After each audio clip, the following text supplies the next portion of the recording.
7 after the hour, and we're scrambling. Why?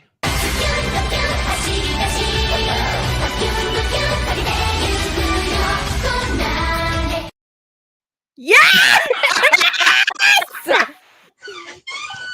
Surprise. Yes! It's a crazy day today. It's a crazy day today, folks. The day before Thanksgiving. Let's go. I can't do it. We'll do it live. Do it live! I'll write it and we'll do it live! Mister, will you please wake up, wake up, wake up, wake up, wake up?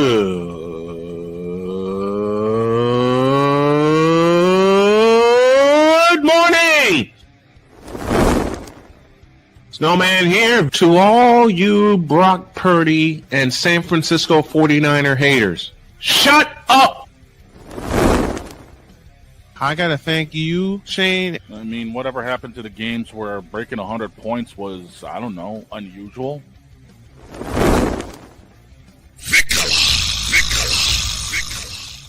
There was one word to sum up the All-Star weekend. Trays. Cause we take this job so serious. Splash Brothers, yes. Ray Allen, replace him with Steve Kerr. Reggie Miller, yeah.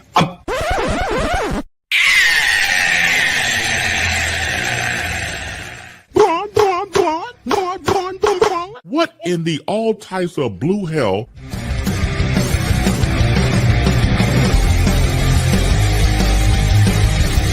Oh, yeah! Let's do this thing. The death of college football, as predicted by Nostradamus on this here program 2 years ago. We'll discuss later. Good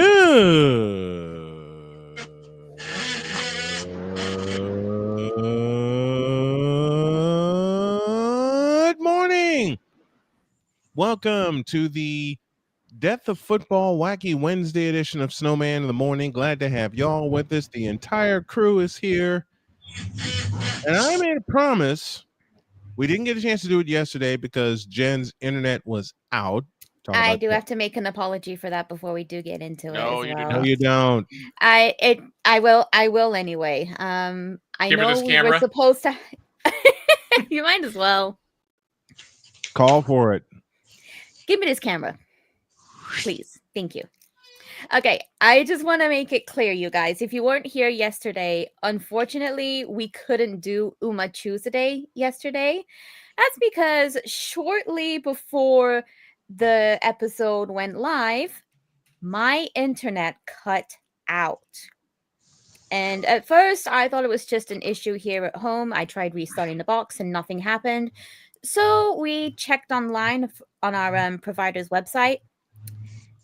There was an entire major outage in my area and some other areas of the UK.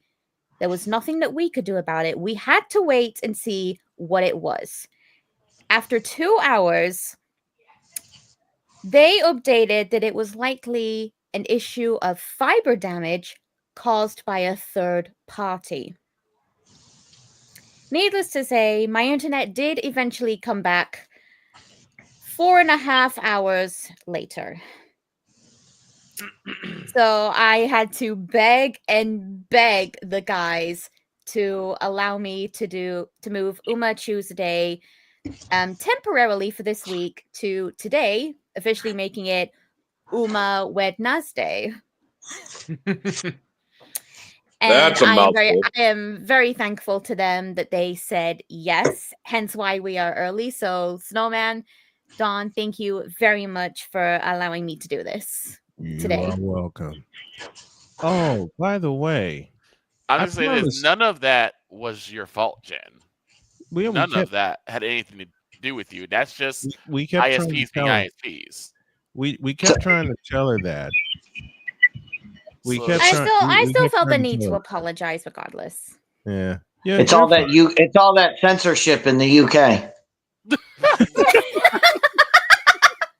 Got a point there. He's not wrong. He's not wrong. He's not wrong. He's not wrong at all. He also ain't right for saying that, though. He's not right, but he's also not wrong. He's definitely not. He's definitely not. You're wrong. A genius, Deets. I made Jen a promise, which I finally completed, and I didn't show any of the crew what I was up to in my evil little lab here. And there was a song selection, there was a clip selection, and Jen was sending me all kind of stuff. And by the time she had sent me everything she wanted me to look at, I was already done. This I have to see. What you talking about, Willis? Show me the goods, boss man. Show me what you cooked. Show me Here it is.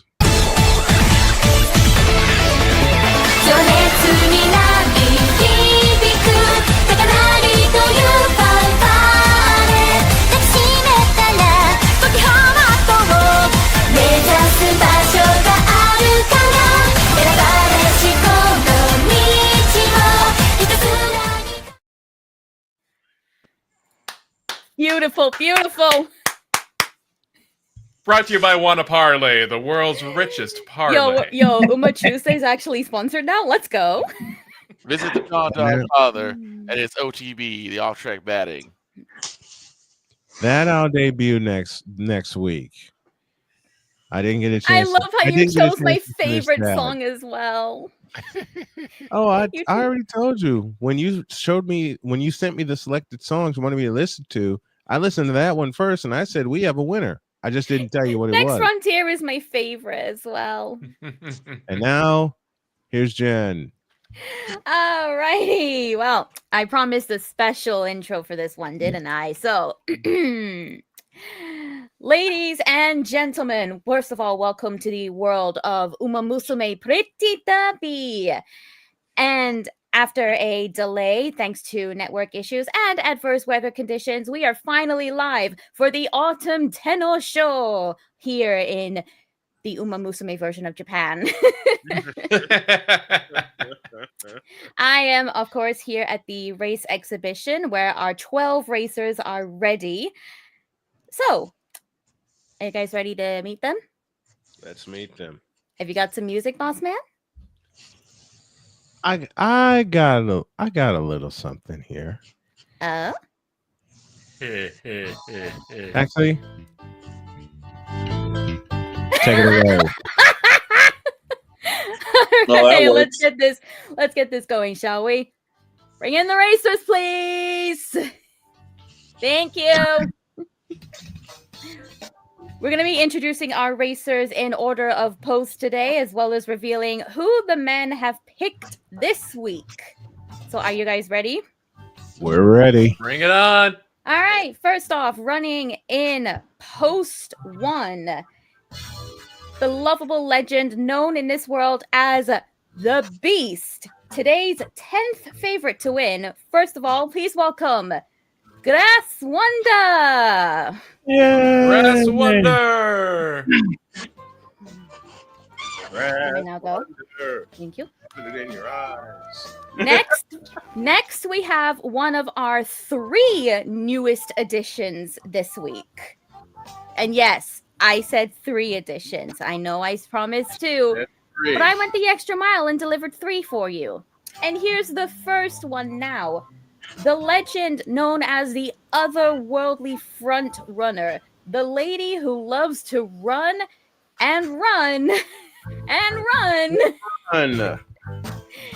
It is, of course, Silent Suzuka. And this is Napoleon's pick and the 3rd favorite of the race. Suzuka. And also, yes, she does look very shy, but do not let that fool you, ladies and gentlemen. Where have I heard that before?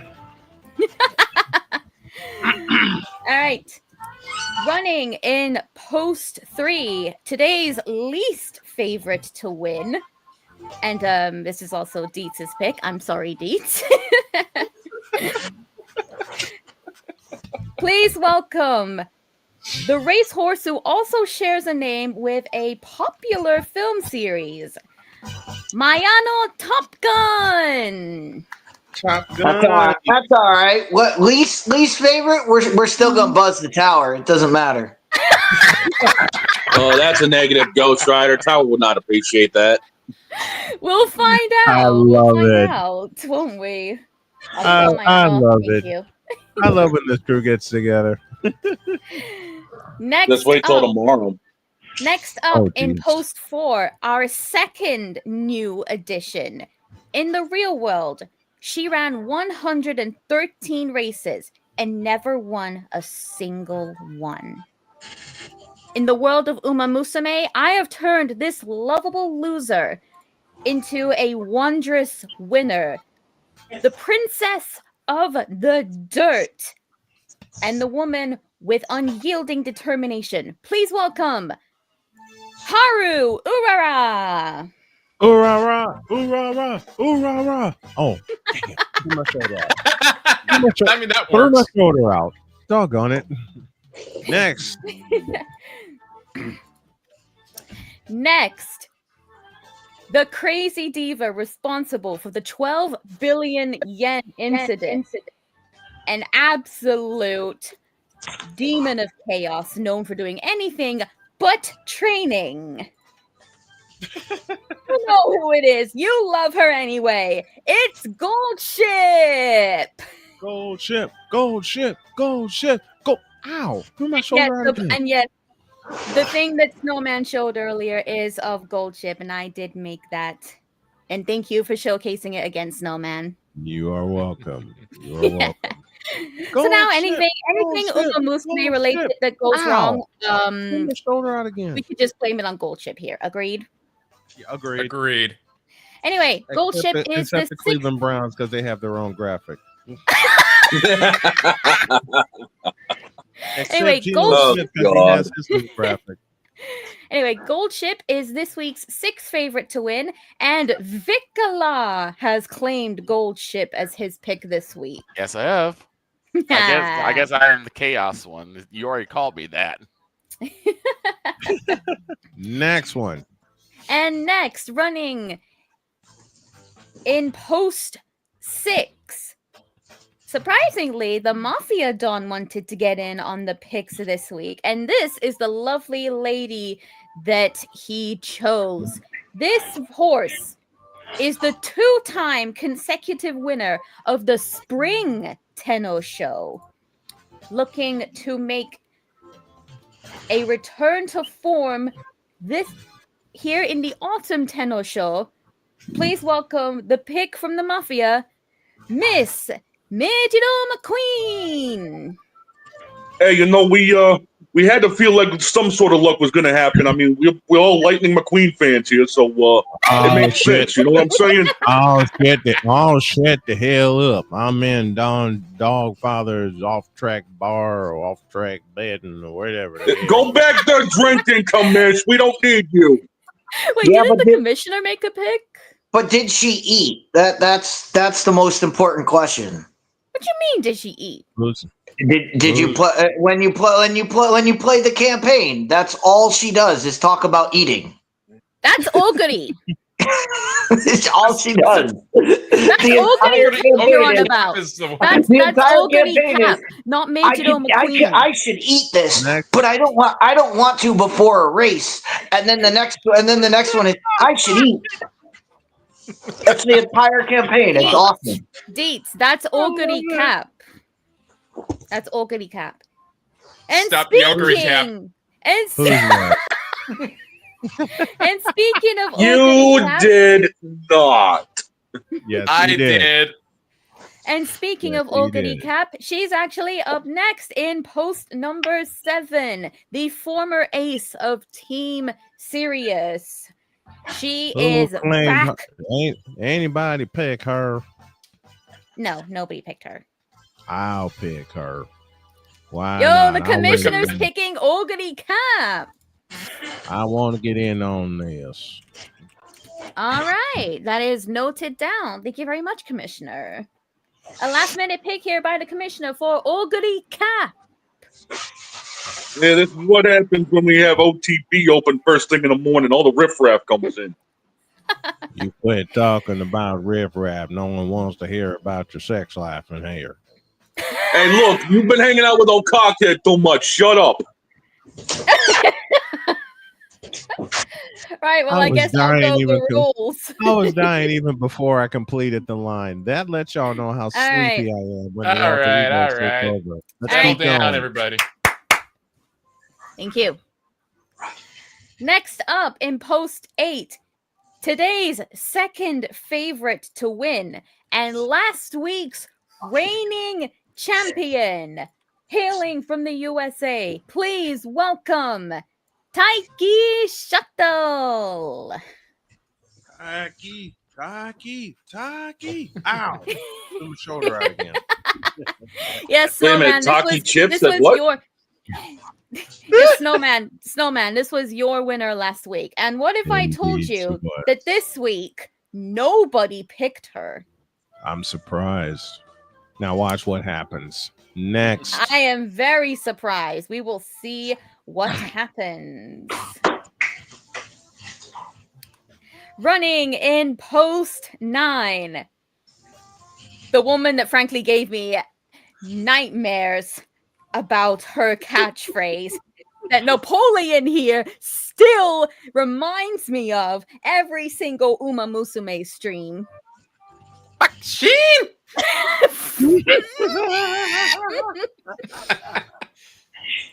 It is the class representative that just will not shut up about her position. Please welcome Sakura Bakshino. Bakshin!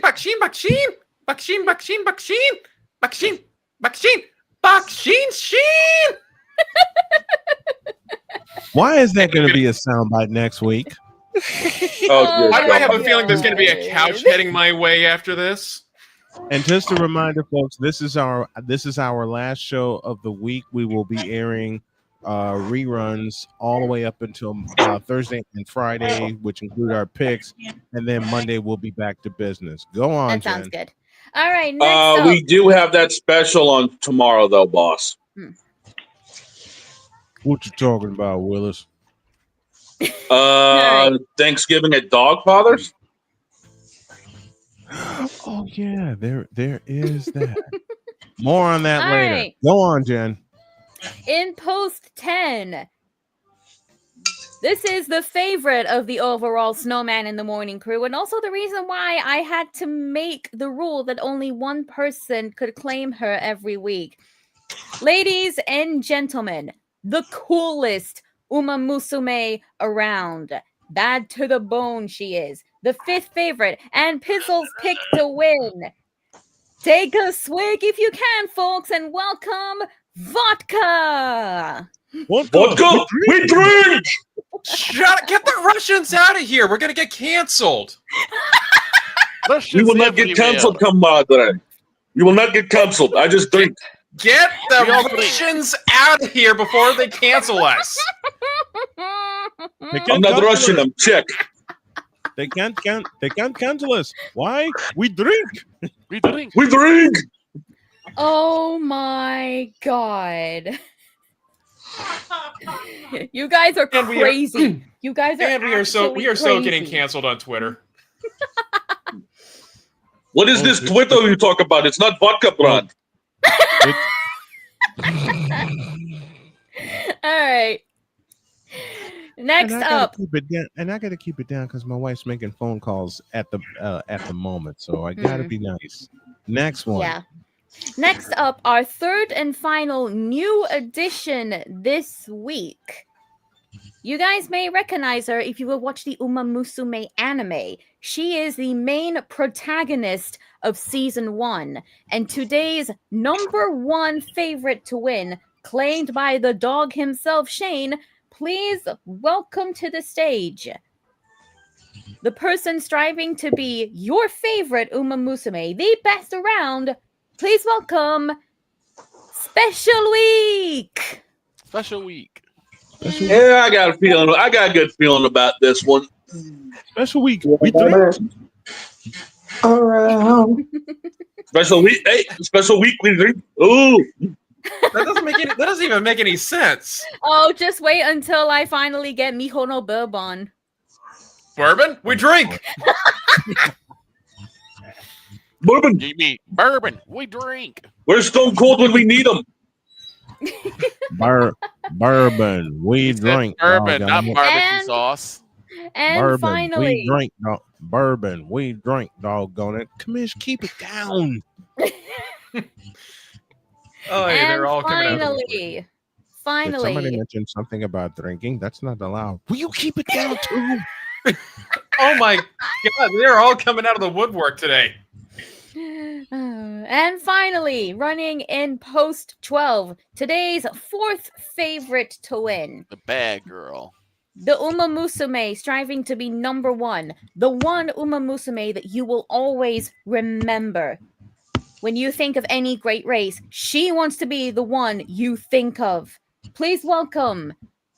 So that's what she said. The legendary Daiwa Scarlet. Daiwa Scarlet. This is going to be a good race. It's definitely going to be a... Who the hell let the father in here? It's too early. This is definitely going to be a good race, ladies and gentlemen. The Umers are ready. But the question is, are you? I'm ready. Wait a minute. Alrighty. Wait a minute. Did she just ask what I think she is? Because I think the actual question should be, are you ready?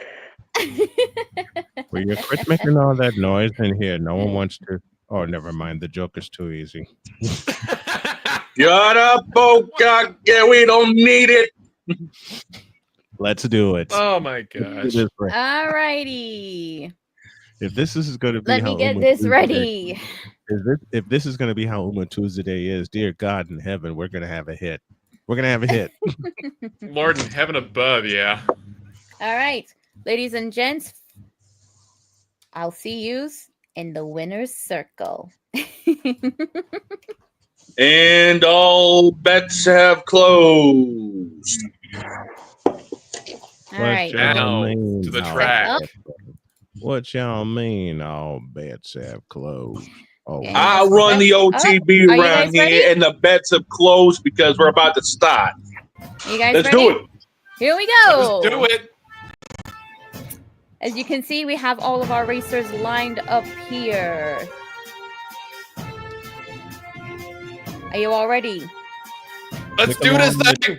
Let's go. Look along in the chat with us. Which one do you think will win? Great driving. That's not a race.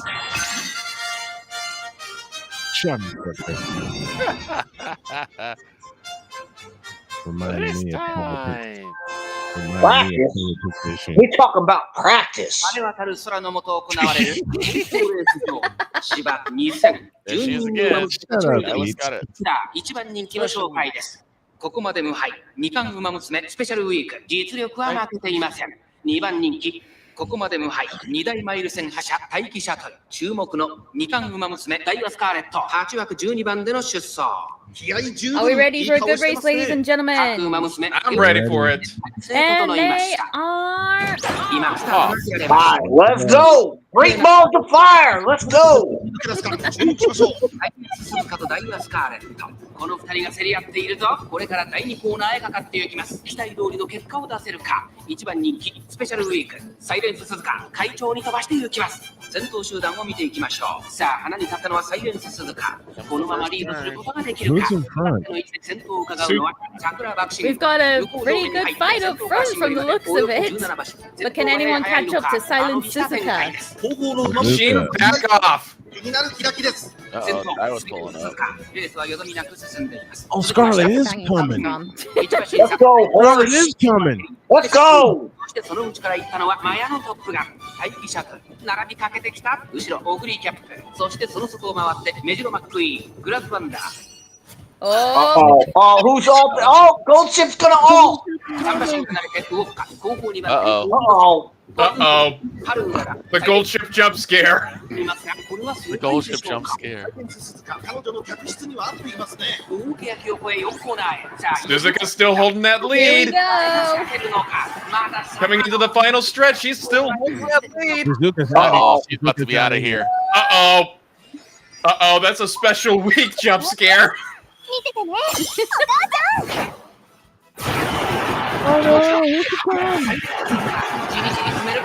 Can anyone catch Silent Suzuka? And down the stretch they come. And Suzuka is gone. Oh man, this is gonna be close. This is gonna be close.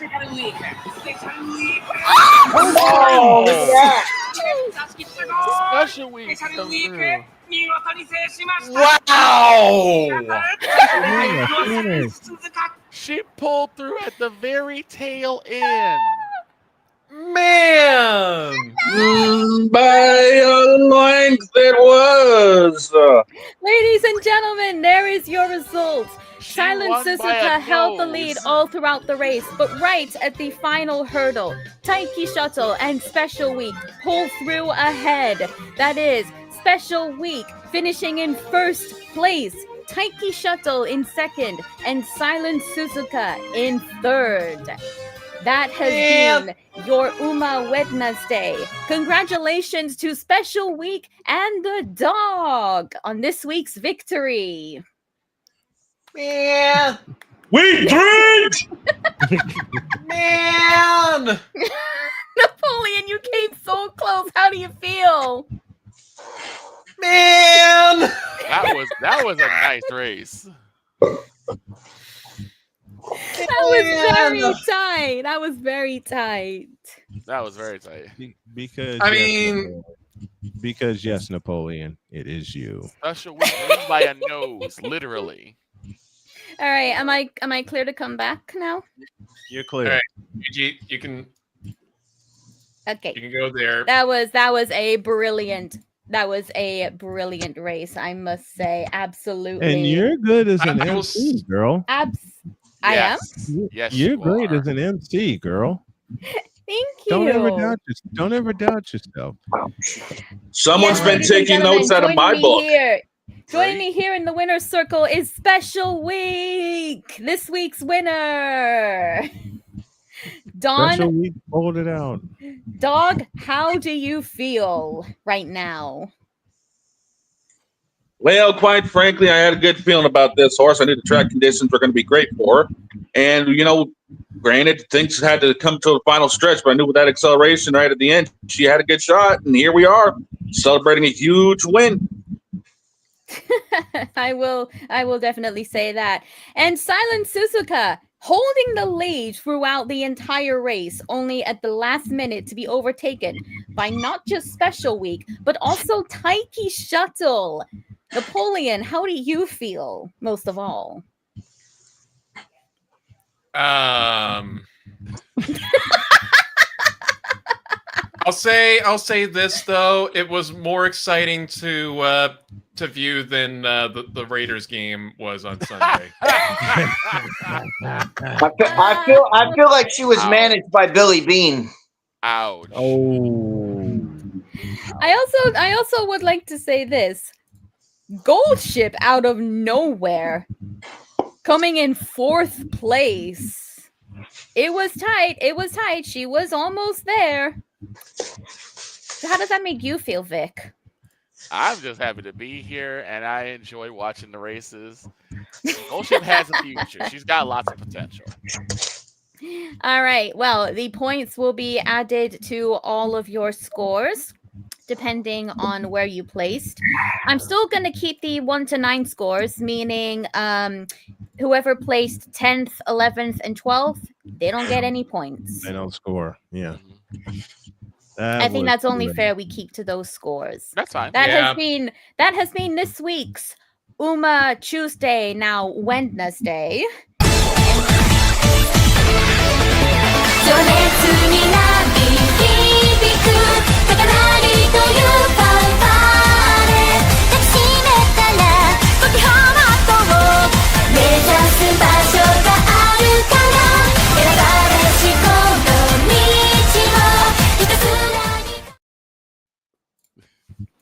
presented by Wanna Parlay, the world's richest parlay. Let's take a break. When y'all get back, major development in the Noisy Dragon studio, major announcement. And something really special happened yesterday. I'll tell you all about it when y'all get back. This is Snowman in the Morning. Join Ryan McCarthy. I became a Jets fan because Kurt the Frog was my favorite Muppet because he was green, and the Jets wore green. That's how I became a Jets fan. And Dustin Henry. ESPN is cashing all in on let's pay a few personalities and we'll just kind of fill in the gaps. As they walk you through all of the world of sports from their perspective. The Albany Empire, it's a literal circus. No credentials required. Where, Ryan, say the tag. Where you don't need a press pass to talk sports. Every Monday at 8 p.m. Eastern, 7 p.m. Central. On YouTube and where you can find all podcasts.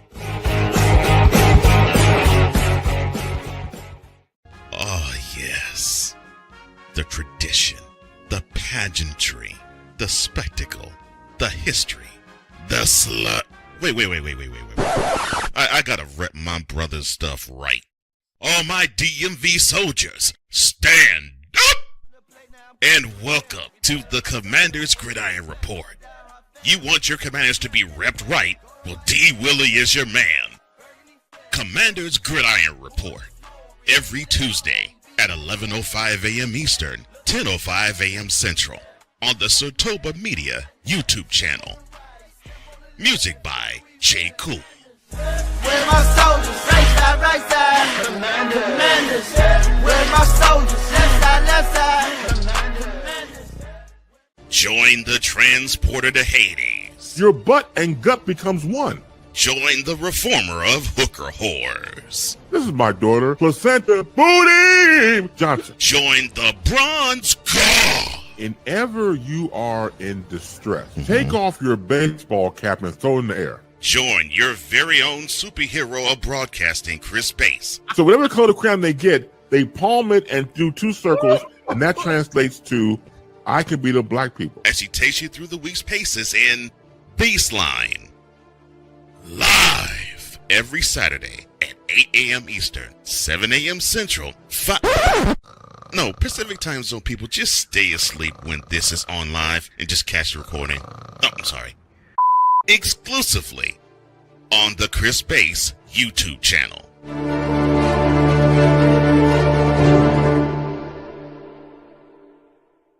Cause we take this job so serious.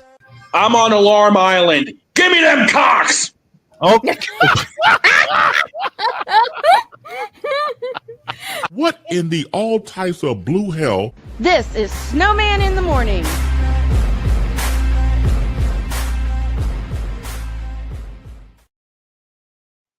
Ellen. Never mind the line that came after that. Which, Where'd the dog kind go? of sold the whole thing. There he is. which kind of sold the whole thing. Very well done, Jen. Very, very well done. Thank you. I really, really hoped you guys would enjoy that. I am just updating the scores as we speak. Mm-hmm. Okay, I think that's good. It looks like we currently have a tie for first place in the UMA picks. Both Don and Napoleon are currently tied at 15 points each. Nice. Snowman, you are in third place with 13 points. Nice. I picked Vic up is 4 in this round. Vic is in fourth with 11 points. At least I'm consistent. Dietz has 7 points. The commissioner has 5. Pizzle has 4. And the Mafia has 1.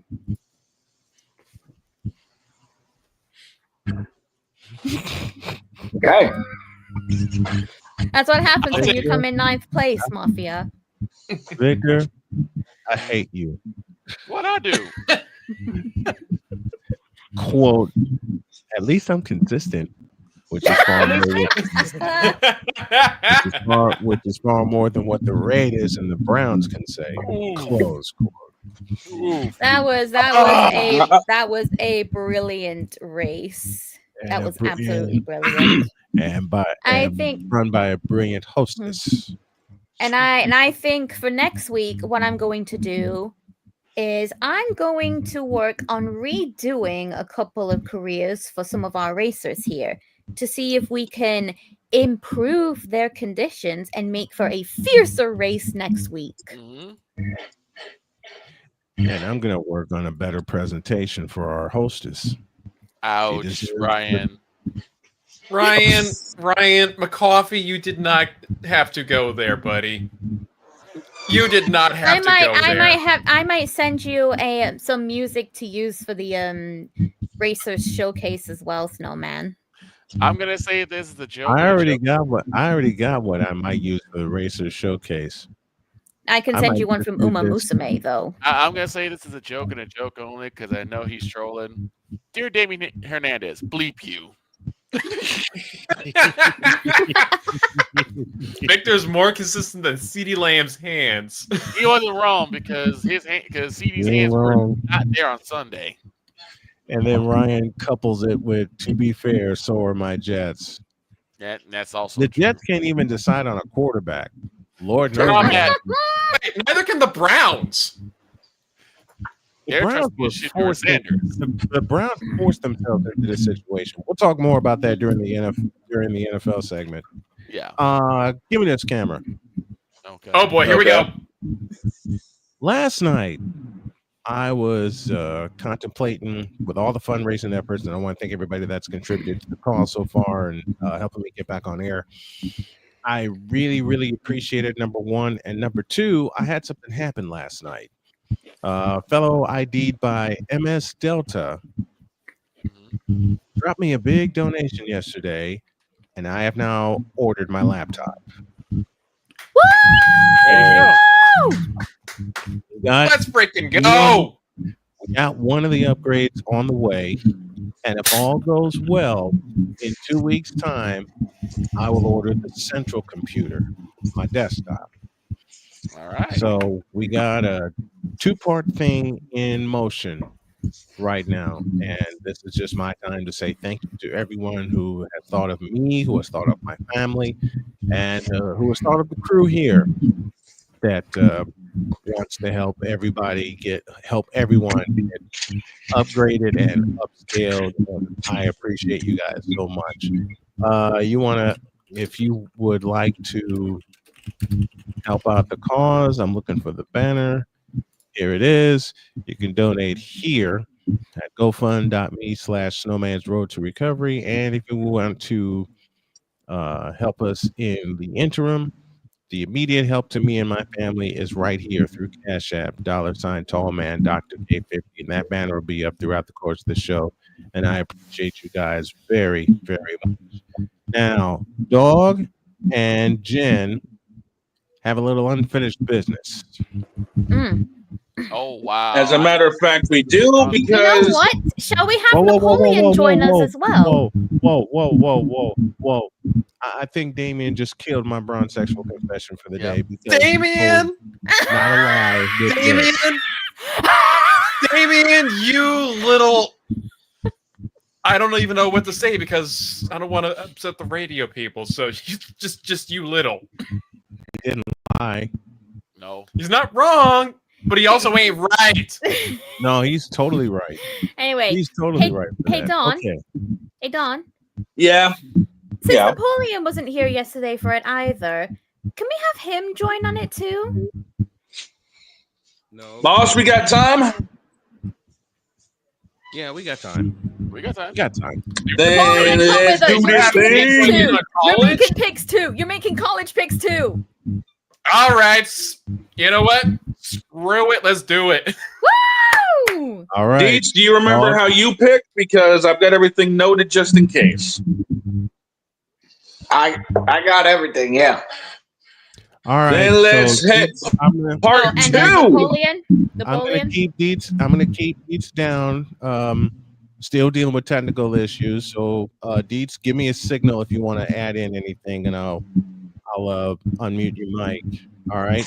Want to get this presented the right way. The ghost is still in Deets' house. Yeah. The house is haunted. How about this? How about this, Deets? If you wanna like add in anything, how about you just like swing your axe or something? Yeah, he'll give me a signal, and I agree, Deets. Your house is haunted. You gotta be. It just comes out of nowhere. There's nothing I can do about it. This was going on during Fit Down Sports whenever I showed up, especially when I was at work. You didn't have when we just say Nassim though. When you and I did a couple episodes of Say Nassim, I don't think this ever happened. We'll get it figured out. Deets is one of the next people that I want to help out with this campaign that I'm doing. Deets and the dog, I want to really get situated. All right, let's Damien, go. what the heck, dude? He's on a roll today. Oh no! Oh no! How'd that ghost? I don't have that ghost in there. Please no! I don't want that ghost either. Nobody wants that ghost. Okay. And, all right. Damien, who the hell pissed in your Wheaties to cause you to do violence today? Napoleon. I don't want this. I may have just summoned Baby Saja. No, you didn't. Boy. Oh Lord. You didn't. Anyway, to the college picks we go, huh? Go for it, dog. It's part 2 of the college picks bound to go wrong, brought to you by Wanna Parlay and BetUS.com. When the game begins, the rest of the crew made the picks yesterday and through Facebook. Today, it's Jen and Napoleon's turn, since Napoleon is here with us for once. And we are going to... And Jen has a 9-game lead to protect. And just remember, there is no safety net this week. And also, by the way, Jen, you missed that. We did talk. It is only for this week. The conference championships and Army Navy, the fences and glass will be back. Woo! All right. And also because with that being said, one Go on, other Jen. thing. Also Go with on, what Jen. Deets, what Deets said about my losses not counting against me, is that still good for this week? Yes, it is, because this was the week it was implemented. Well, you know what? If I get a good lead this week and get above that magic number, Deets only has himself to blame. The magic number being 12, you are currently 3 away. With that all being said, let's kick the party off with the Egg Bowl, ladies and gentlemen. That is Ole Miss, ranked number 7, going down to Mississippi State. Ole Miss favored 7.5, over under 62.5. Napoleon, why don't you kick the party off? OLE-MISS, give me Ole Miss. The rest of the crew has swung the same way. So, Jen, if you want to make it easy, you know what we need. Sweet that ish. This is going to be fun. Moving on. I might as well just keep the mic up. Yes. Might as well. Moving on, it is a border battle as it's Iowa and Nebraska. Iowa favored 6.5, over under 38.5. Napoleon, where you going? Give me Iowa. And the rest of the crew felt the same way. Deets, you got something you need to...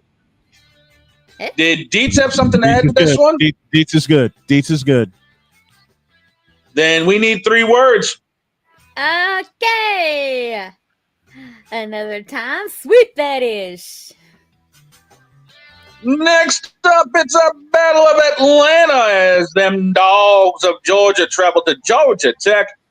The Dogs are favored 13.5, over under 59.5. Napoleon. Okay, come on. That's no competition. Give me the Bulldogs. Yep. Jen, that means 3 more words. Give me them Why is it easy so far? Come on, give us a competition. Sweep that ish. Yeah, the competition's coming. Trust me. Because Georgia's going to maul Georgia Tech, and I can't wait to strap the headset on for that. Right. If my computer gets here before the end of the weekend, it is on. Oh, you know what? I'm gonna put this. Like I said, the competition is coming because we've got some strong games after these. Okay. Next on the list, it's a Battle of Indiana. Just a moment. I will tell everybody in the chat right now. If you can't keep it clean, you're getting booted. Next. I'm sorry. Was someone having a go? Next on the list, it's a VTuber.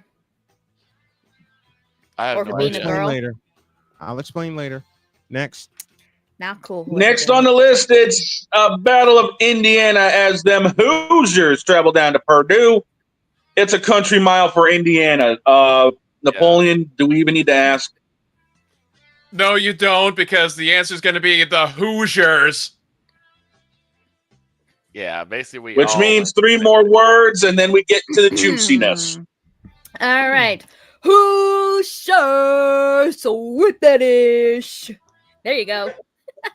And now the fun begins. Now How the was that fun. one? How was that one? You better, Jen. I was glad you were on camera because I was kissing my wife. Yeah, you're right. Nobody want to see that ish. She walked by. And now the battle.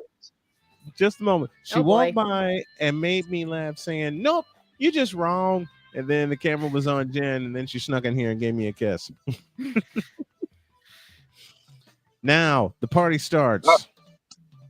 Next on the list, it's a Battle of Texas as A&M ranked 3rd in the nation takes on number 16 Texas Longhorns. A&M favored 2.5 over under 51.5, and this was our first split card.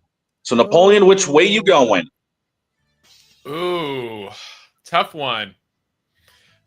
I'm gonna call for an upset. Give me the Longhorns. He's going with the horns. Jen? Well, that's the way Pizzle, myself, and Dietz went. Boss and Victor went with A&M. Oh. Jen? Give me a bit. Anything you want to know about the matchup? Yeah, how have they been playing so far in the season? Texas A&M so far is undefeated. Yeah. Yeah, A&M's undefeated. A&M's undefeated. Okay. The Longhorns have been struggling. Okay, so here's something else I want to know. Let's go to Dietz real quick for a quick note on the matchup. Chris? This is the game that could break college football. Either way you pick, and whoever wins this game, it could break college football. We'll talk about it later. We'll talk about it during the second hour. Now here's the big question I want to know. Like, these two are usually in a rivalry like all the time, yes? Yep. This is How's their the history game. of that looking?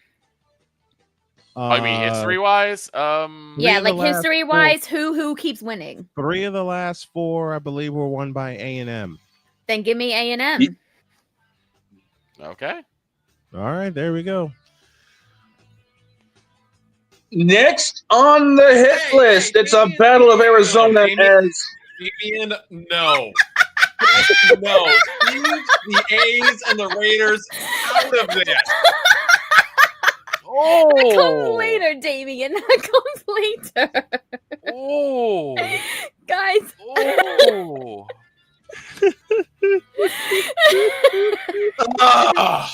Hang on.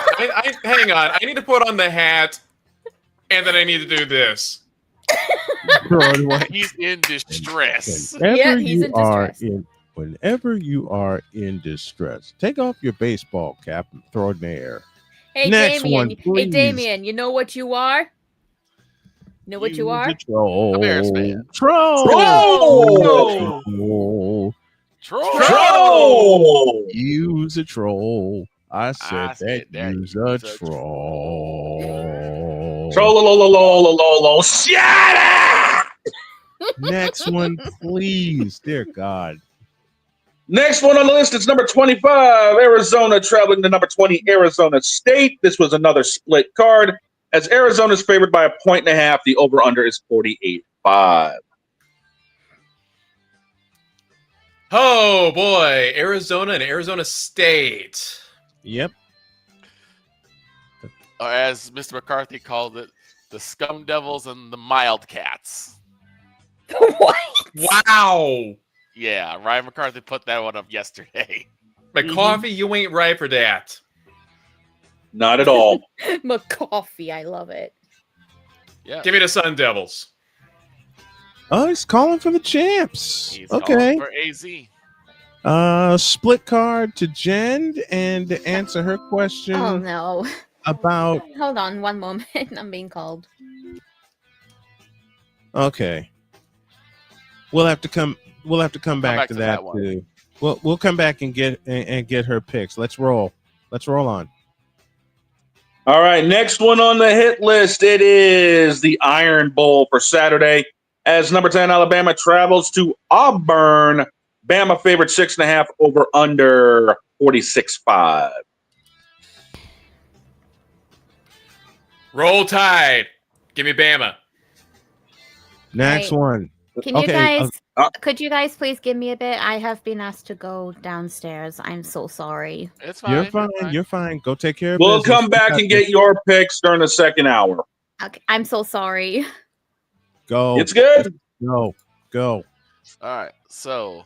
All right. Napoleon has Bama. Napoleon. We all went the same way. Bama. All right. Next one. And next one on the list, it's number 6 Oregon taking on Washington. Oregon favorite 6.5 over under 51.5. Well, you know where we went, didn't you? You know which way we went. Oh, come on. Quack, quack. Give me the Labubu's. I mean the Ducks. Quack, quack, quack, frickin' quack. There's a reason why I said that, because there was a day the Oregon Duck came out dressed up as a freaking Labubu. Yep. I think I remember that too. Fair. Next one on the list, it's another split card as LSU travels to number 8 Oklahoma. Oklahoma was favored 10.5. Over under has been changed to 36.5. Oh, they're making it lower. Oh. They're making it lower. And Napoleon says Oklahoma. He's going with OU. Next one. Next on the list, it is this one changed too when it dropped a little bit. It's number 14 Vanderbilt, number 19 Tennessee. Tennessee favorite 3.5. Over under has dropped to 65.5. Wow. Ooh. And it was a split card. You know what? I'll take Vandy in an upset. I think we did. I think both of us took Vandy. Pizzle, Boss, and Vic took Vanderbilt, while Dietz and I both took Tennessee. Yeah, I'm taking Vanderbilt in the upset. Next on the list, this one also changed a little bit as the Illini dropped out of the top 25. It's Northwestern and Illinois. Illinois favored 6.5. Over under changed to 46.5. Oh. Illinois. Oh, Victor, you're still out on that island. That's fine. Stay solo, fool. At least until Jen comes in, stay solo, fool. Okay. Next on the list, and this one I had a few alterations made. It's UNLV in Nevada. UNLV has dropped 2 points, so now they're only favored by 7.5, and the over-under changed to 55.5. I hate having to choose a Mountain West rival, but give me UNLV. Sweep to this point. The wild cards have kicked off, and it's number 9 Notre Dame taking on Stanford. Over-under was 51.5. I don't even need to tell you who was favored and how much it was by.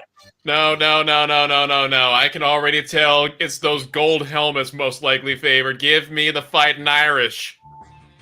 By 32.5. The Golden Domes. What?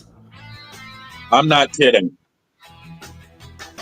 Okay, yeah, no, that's a murder. And give me that is a murder. Give me the Fighting Irish. Put them up.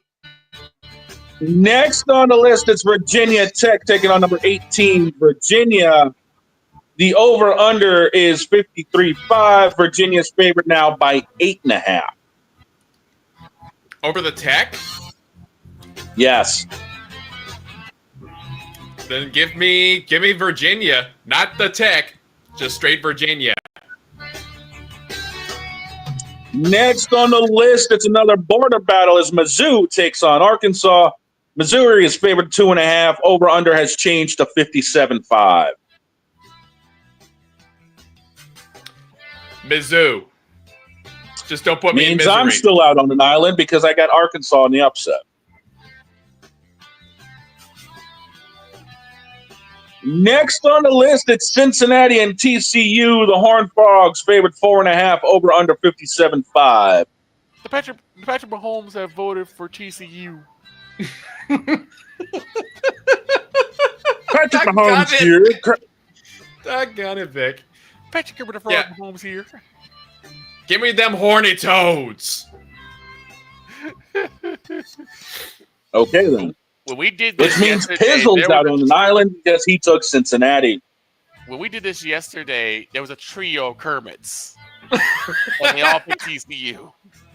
Kermit the Frog here, and apparently I'm the only one that has common sense around this neck of the woods. Hang on a second. Miss Peggy, I'll be with you in a minute. Shut up. The coffee. Snort Island, that's a reference to dog picking Arkansas. Oh, no. Island. Because of Razorbacks. Gotcha. I see how this is going today. Next one on the list. I'm not the one that said it. Ryan, we gonna fight later. Next one on the list, it is Clemson and South Carolina. South Carolina favored 2.5, over under 46.5. I'm going to be the weirdo. I'm going to take Clemson in an upset. You're not being weird. Pizzle, myself, and Dietz went the same way. Figure that one out. Last one on the list, and this is the rivalry. It's number 1, Ohio State, taking on number 15, Michigan in Ann Arbor. Dietz, I'd unmute you, but I don't have access. Dietz, go. There you go. This is the other game. This is the other game that will break college football. It will break football. I agree. With that being said, Ohio State's favored at 11.5, over under 44.5. And remember, the last time that Ohio State beat Michigan was pre-COVID. That's true. And also the time I think Dietz has another thought. Go for it, Dietz. 4 in a row. For Michigan. 4 in a row. Michigan has beat Ohio State. And I just want to say this. I don't know how Ohio State fans feel.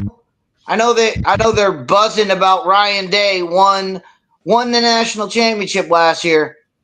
I will tell you this: when I look at Ohio State, when I go to who I want to get my advice from, the great Woody Hayes said, "I don't care what your record is against anybody else.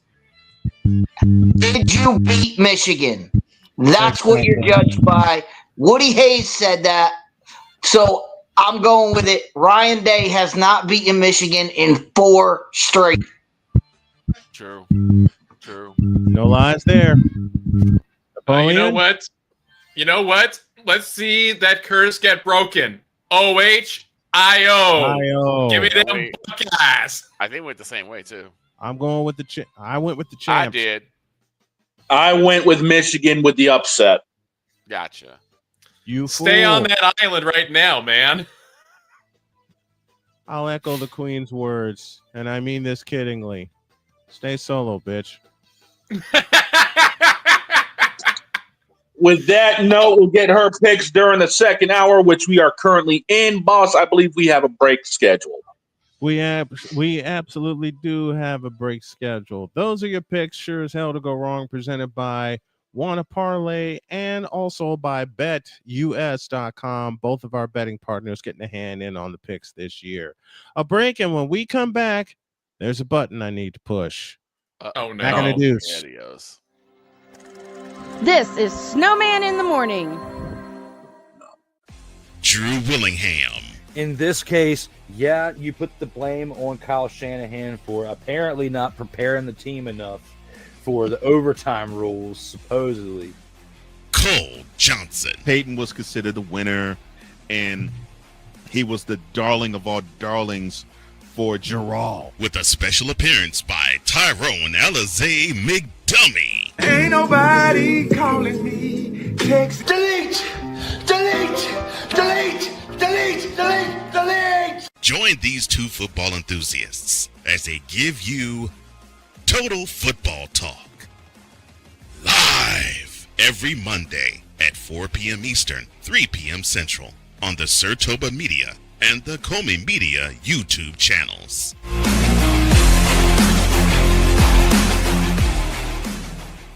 Hey, Eagles fan. Join my man Cool McCain and a host of others as they break down every single game, every single week in an objective manner, and also from a fan's perspective as well. Remember, this cast feels just like you. Nobody likes you. And you don't care. Fly, Eagles, fly. Eagles Elite Podcast.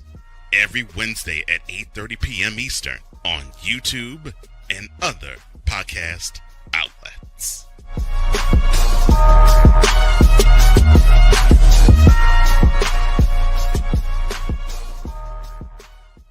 From the hills of Santa Clara to the legacy of the stick, this is where red runs deep and greatness wears gold. 40 plus years of fan, 30 years in the booth, and now it's personal. The 49ers like you've never heard them before. This is That 49ers Show on Snowman Sportsnet. Hosted by Brian Snow, each week you will get a recap of the game that just happened and the game that will happen. All the stats, facts, and figures, all the fun notes, fan chats, and everything else you could put into 30 minutes. This is That 49ers Show on Snowman Sportsnet. Wednesdays at 7 p.m. Eastern, 6 p.m. Central.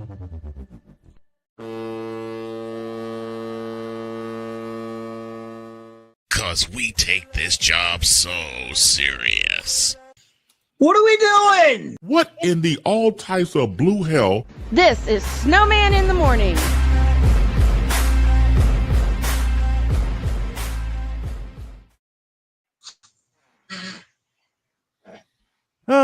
10:10 is your time. 10 after the hour. Hour 2 of this Thanksgiving special. Deets backed out and came back. See if that fixed it. Okay. So far, so good. Hold on a minute.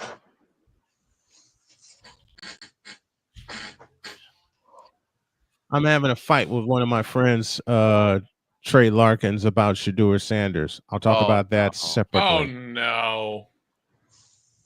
Oh Lord! Look. Let me just say this. As much as I pick on Shedeur, would I love to see him succeed? Abso-freaking-lutely. But the optics coming into the draft and into this season and everything kind of painted a bad tongue on me. Okay. And I want to see the kid succeed, but he's with the wrong damn team. Well, he's the only team that was going to take him. He's with Cleveland. He's with the only team that would take him because, unfortunately, the pre-draft interviews, in that situation. right? The pre-draft interviews didn't go well. They were one of the. He put himself. What did I say at the top of the draft? What did I say before the draft? He did this to himself. Period. Yeah. Now, will he come back from it? I want him to. It's going to take him going to another team to do it. Anyway, who'll take him? Those question. Exactly. and who will extend them is the better question. Okay. Let's get this BS over with. Because let me set it up. While I was working last night, I didn't plan to do this. I didn't. But while I was working on Uma Tuesday's introduction, as a matter of fact, so I guess you did. Something slid across my desk. Oh, and no. You couldn't get rid of it? Sorry. No, I tried. I couldn't get rid of it, nor could I get rid of him. So now we have this. In a world where partial greatness is celebrated and total greatness is shunned, there stands to be a figure on the lips of those who love him and those who hate him. The inane comparisons to Michael Jordan and Kobe Bryant continue and has existed since 2003. There is no end in sight, for the battle between those who unconditionally love and unconditionally hate him wages on. These are their stories. Welcome to the Bronzexual Confessions.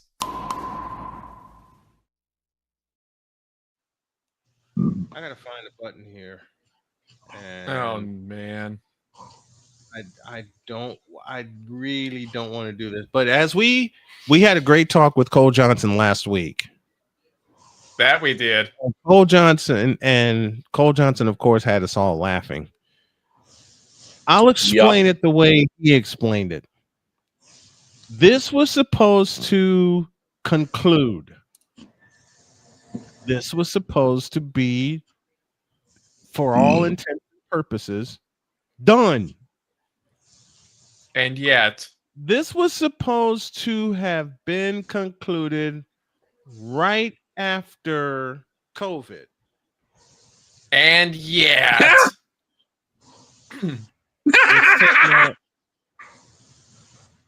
shut up, Joker. Yet,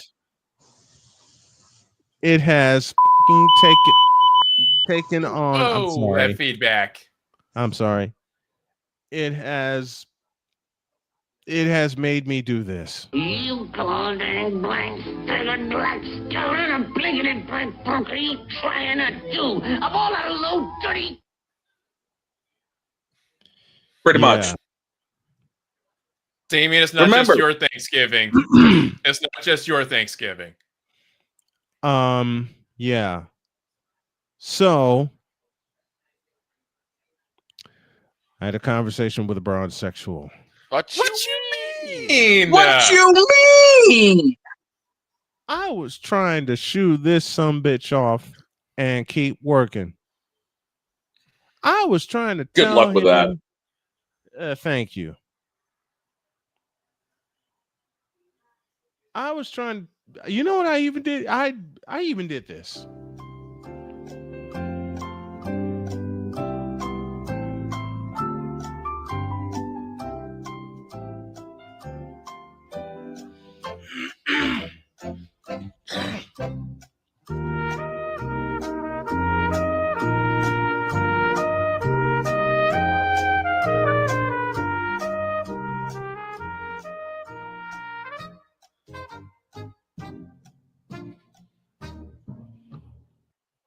And that didn't work.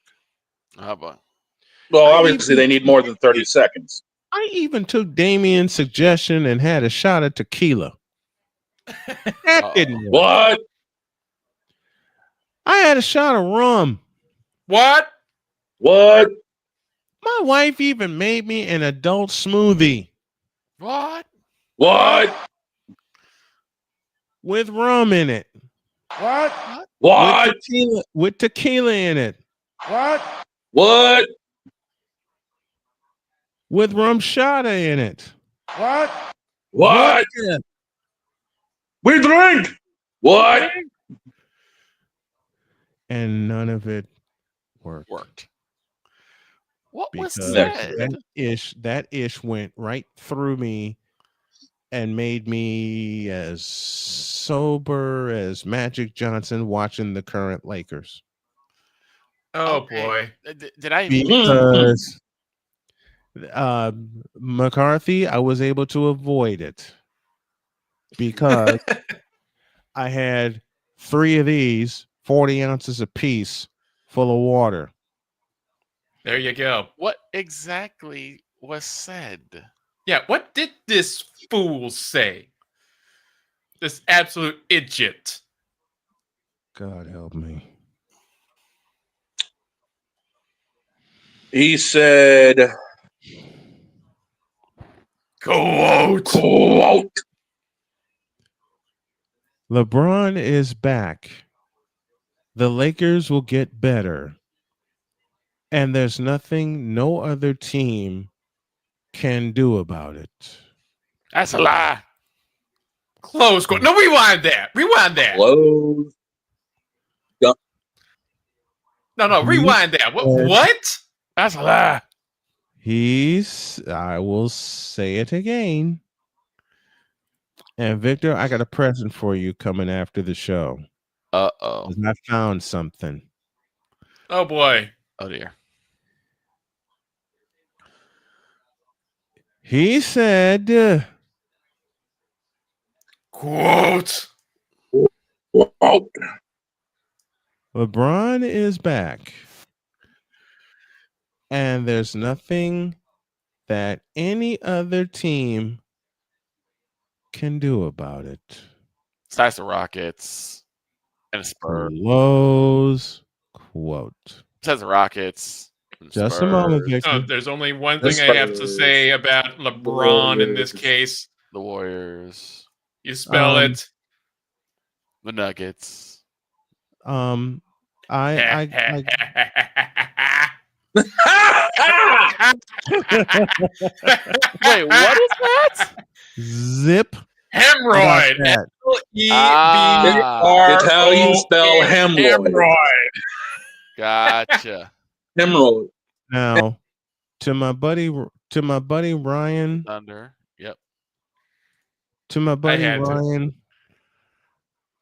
I will ask him to forgive me well in advance. Uh-oh. But give me this goddamn camera. Oh boy, here we go. Bitch, are you sick? Are you drunk?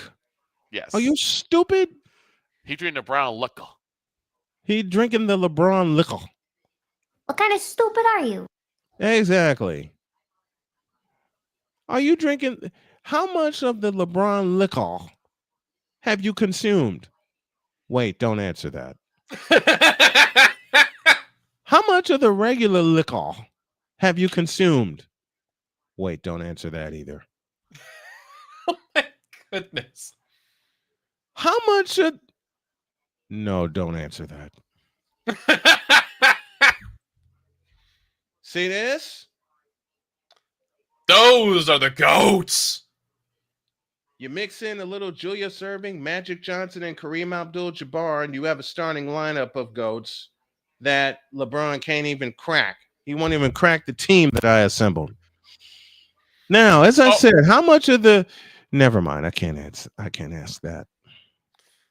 Oh, McCarthy, you asked for it? Well, let me go ahead and do it for you real quick. So there's no one anything can do about LeBron being back with the Lakers except San Antonio, except Houston, except Denver, except Minnesota, and except the team that the Lakers lost to minus LeBron. The bane of the Lakers' existence, the Golden State Warriors. Don't forget the champs, because the Thunder can still. And there's Oklahoma City. Listen, let me tell you this, Bronze Sexual. And I say this about every team, and I'm fair across the board, and this crew can verify it. It goes like this. To be the champs, you must unseat the champs. And no, Damian, the Knicks aren't included. They'll choke When have the Knicks ever been included? They'll choke faster than the Knicks of the 90s, even with one of my favorite centers of all time, and Patrick Ewing. Ouch.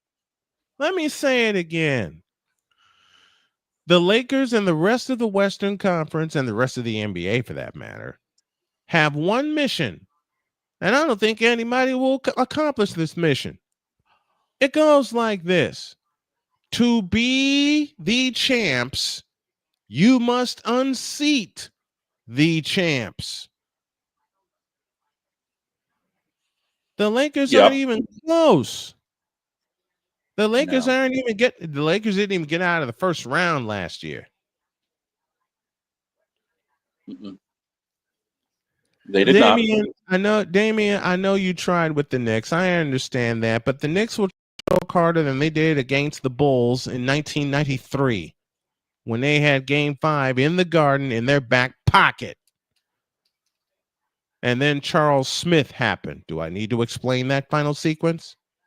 I don't think so. You know what would be so apropos, and yes, my wife would make fun of me of using those big words, and y'all know the obvious joke and the obvious reason I'd say something like that.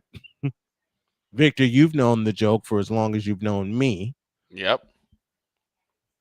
What would be so apropos is for LeBron to have a chance in the playoffs. Don't talk about playoffs. You kidding me? Playoffs? Thank you, Jim Mora.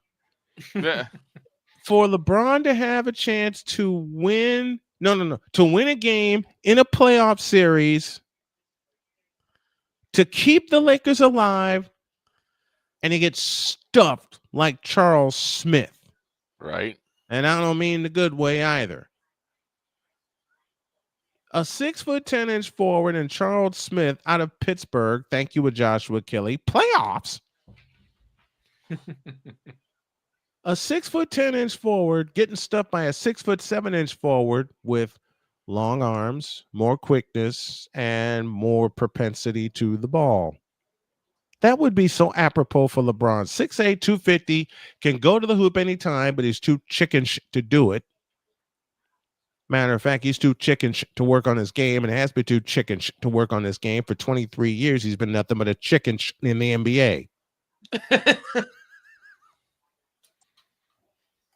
Find the lie. Ouch.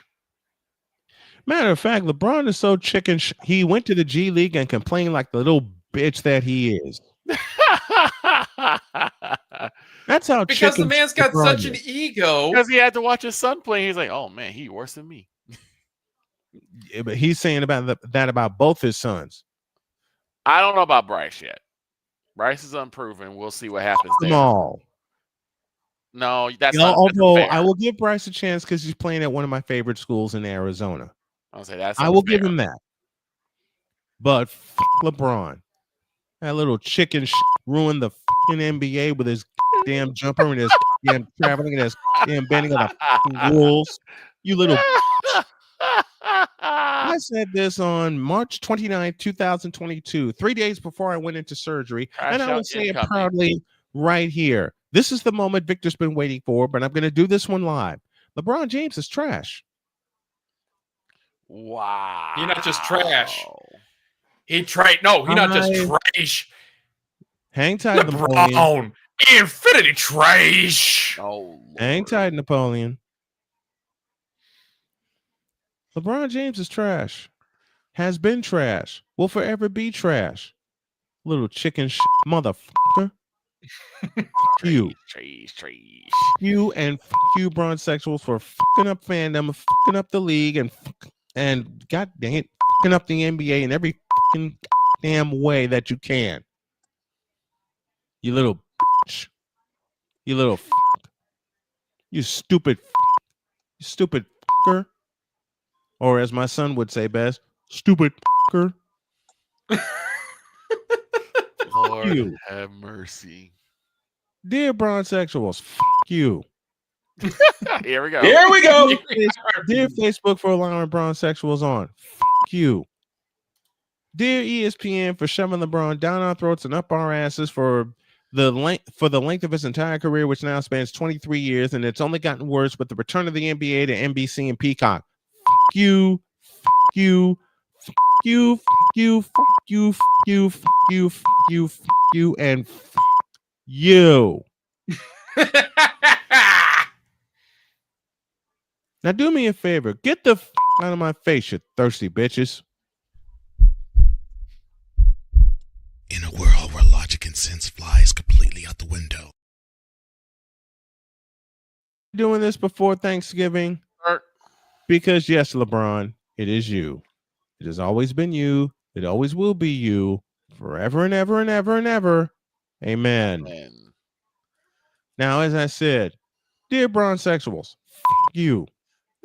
Here we go again. Dear Facebook, Instagram, Twitter, Pinterest, and every other social media that allowed even just an inkling of LeBron James talk. You.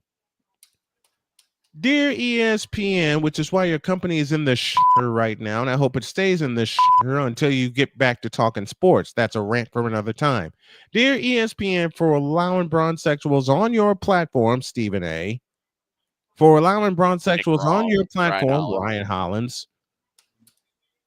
And to the sports media world in general for allowing bronsexuals, Nick Wrong, Ryan Hollins, and everybody else. Nick Wrong. Patrick, Kendrick Perkins. Oh God. Perk the jerk. Kendrick Perkins, you motherfucker. for swallowing the bronze. You, and you. Now get the out of my face, you thirsty bitches.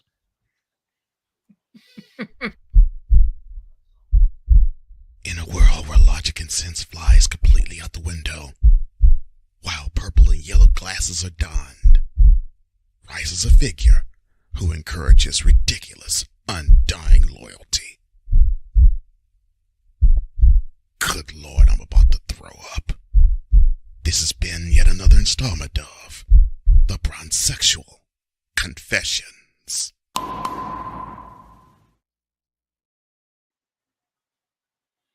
There.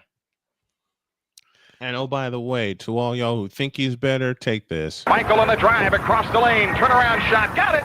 63 for Jordan. One thing that MJ has that LeBron has never had, a 60-point game in the playoffs when he took the best team in NBA history to 2 overtimes. The best team in NBA history was the Boston Celtics of 86, and they were just too damn deep.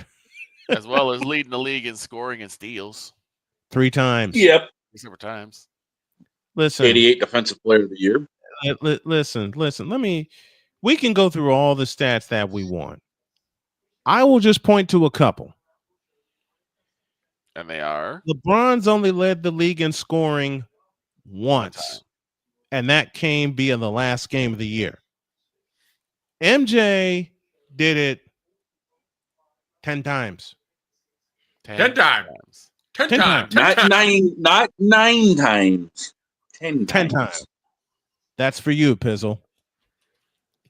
And 88, 91, 93. Those are the years Michael Jordan led the league in steals. Oh, side note, he also led the league in scoring. Mm-hmm. Michael Jordan became the first player to lead the league in scoring and steals. And he did it 3 times. And heading into break, only one other player has led the league in scoring and steals multiple years. Your job for the next 3 minutes? Name him. Back in the deuce. This is Snowman in the Morning. Drew Willingham. In this case, yeah, you put the blame on Kyle Shanahan for apparently not preparing the team enough for the overtime rules, supposedly. Cole Johnson. Peyton was considered the winner, and he was the darling of all darlings for Gerald. With a special appearance by Tyrone Alizé McDummy. Ain't nobody calling me. Text. Delete. Join these 2 football enthusiasts as they give you Total Football Talk. Live every Monday at 4 p.m. Eastern, 3 p.m. Central on the Sertoba Media and the Comey Media YouTube channels.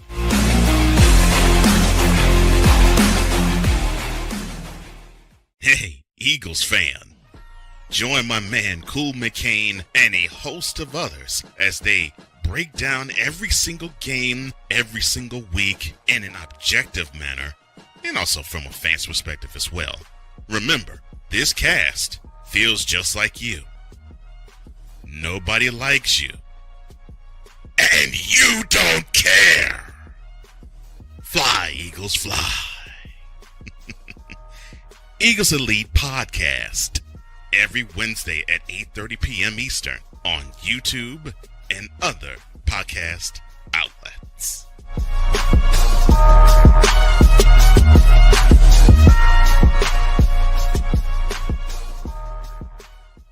From the hills of Santa Clara to the legacy of the stick, this is where red runs deep and greatness wears gold. 40 plus years of fan, 30 years in the booth, and now it's personal.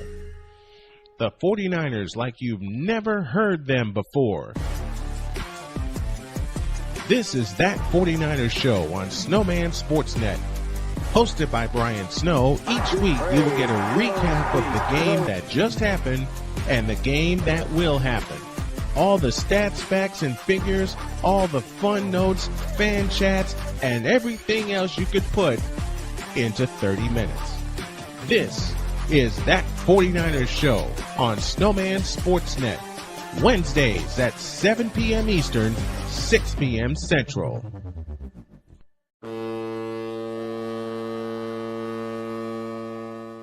Cause we take this job so serious. What are we doing? What in the all types of blue hell? This is Snowman in the Morning.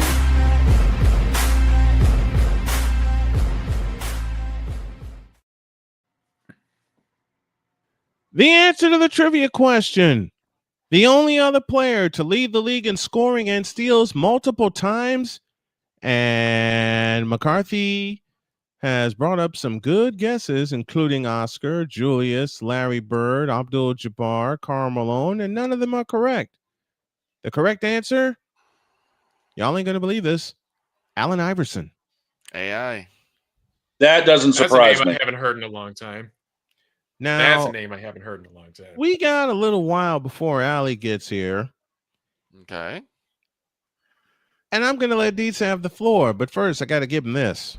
Passionate. Come after me. I'm a man. I'm 40. Unflinching. Let's go back to losing.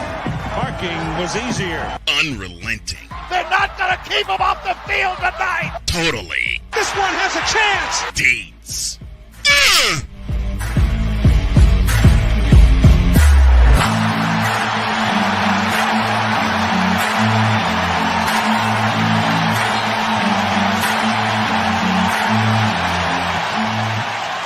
That's not just a murmur, that's a full-blown fibrillation.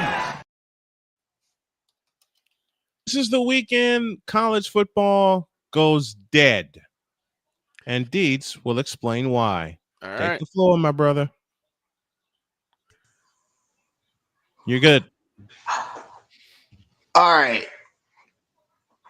This weekend, there's so many things happening in college football right now, but I want to bring everybody back to the first moment Cole Johnson on this program broke the news to yours truly that college football was going to expand to 12-team playoff. Yep. He broke that news to me right here. Right on this show, and I did not even know that this was going to happen. He said it, and then his next question was, what do you think about this? And my first comment right off the rip was 12-team playoff will destroy the conference championship games and make them irrelevant. Yep. All you have to do, and I know I'm full screen right now, but Snowman, can you put everybody on the screen? Because I want everybody's face for this. All right. Oh boy, here we go. All right. Take it. All right. The top 4 teams in college football right now are Indiana, Ohio State, who? Texas A&M, and Georgia. Mm-hmm. What do you notice about those 4 teams? Big Ten and SEC. They all come from 2 conferences. Mm-hmm. So if the top 4 teams get a bye, how can you have a conference championship game that matters if all 4 teams are conference championship games can only involve 2 teams? So all those teams have to play each other. Mm-hmm. So now you have to go back to the college football, the rules for college football, the rules for the playoff. The rules for the playoff are the top 4 teams get a bye. Right. Well, then, if Indiana and Ohio State are undefeated and they meet each other in a conference championship game, what happens to the loser of that game? Obviously, we know the winner is going to be the number 1 team. What happens to the loser? Right. Does the loser drop down to the number 5? Well, why do they drop out of a chance to have a bye? Because they had to play an extra game and the number 5 team didn't. You look at the I'll bring this even further than the top 4. Who's 6 and 7? 6 and 7 is Ole Miss and Oregon, and again, they're all in the Big Ten and SEC. So one of those teams, either A&M, Georgia, or Ole Miss, one of them is not going to play in the championship game because you can't have 3 teams. You can only have 2 of them. Right. So one of them's not going to play. So are they going to jump over the loser of the Big Ten championship game? Is Ole Miss going to jump over Georgia if Georgia loses to Texas A&M in a championship game? Are they? And then again, the great Cole Johnson said he made this into a promo. Ohio State was rewarded for not playing, and USC was punished for playing. And USC are you going to punish these teams? Are you going to punish the loser? Now, I've heard this. I've heard this as the reason that they're gonna, if you lose in the championship game, it doesn't hurt you. It only helps you if you win. Well, we all know that's a load of crap. Because if you're the number 2 seed going into your championship game, like Indiana will be, okay? If Indiana loses and Texas A&M wins their championship, Texas A&M is going to jump them. So obviously Indiana has to get knocked down. Texas Tech, if they win their championship game, they're going to move up. So Indiana's going to get knocked out. So they're going to be punished for playing in a championship game. You cannot have it both ways. You cannot say, it doesn't matter if you lose. No, it matters for these seedings. These seedings matter. And if you say that they don't matter, then that opens a whole other can of worms of why the hell are we playing the game? Mm-hmm. Why are we playing a championship game between two undefeated teams if they're both going to get buys? If you're going to, and this goes to, obviously we have to play this out in the future, but if I'm Indiana and I have a Heisman level quarterback in Fernando Mendoza, why put him on the field against an Ohio State defense that could possibly eat him alive? Why would I even put him on the field if the game doesn't matter? If the game doesn't matter and they're going to get a bye anyway, why even play the game?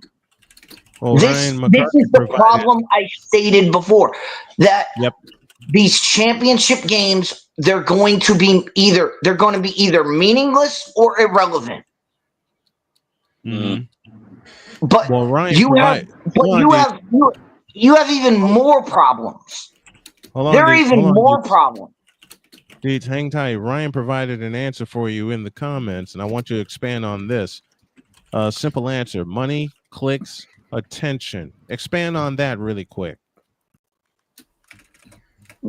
What money are we talking? I mean, that is a thing. Like, yeah, the money, but money comes from the TV contracts. You're telling me if they just played the opening round of the playoff instead of playing these championship games that don't matter?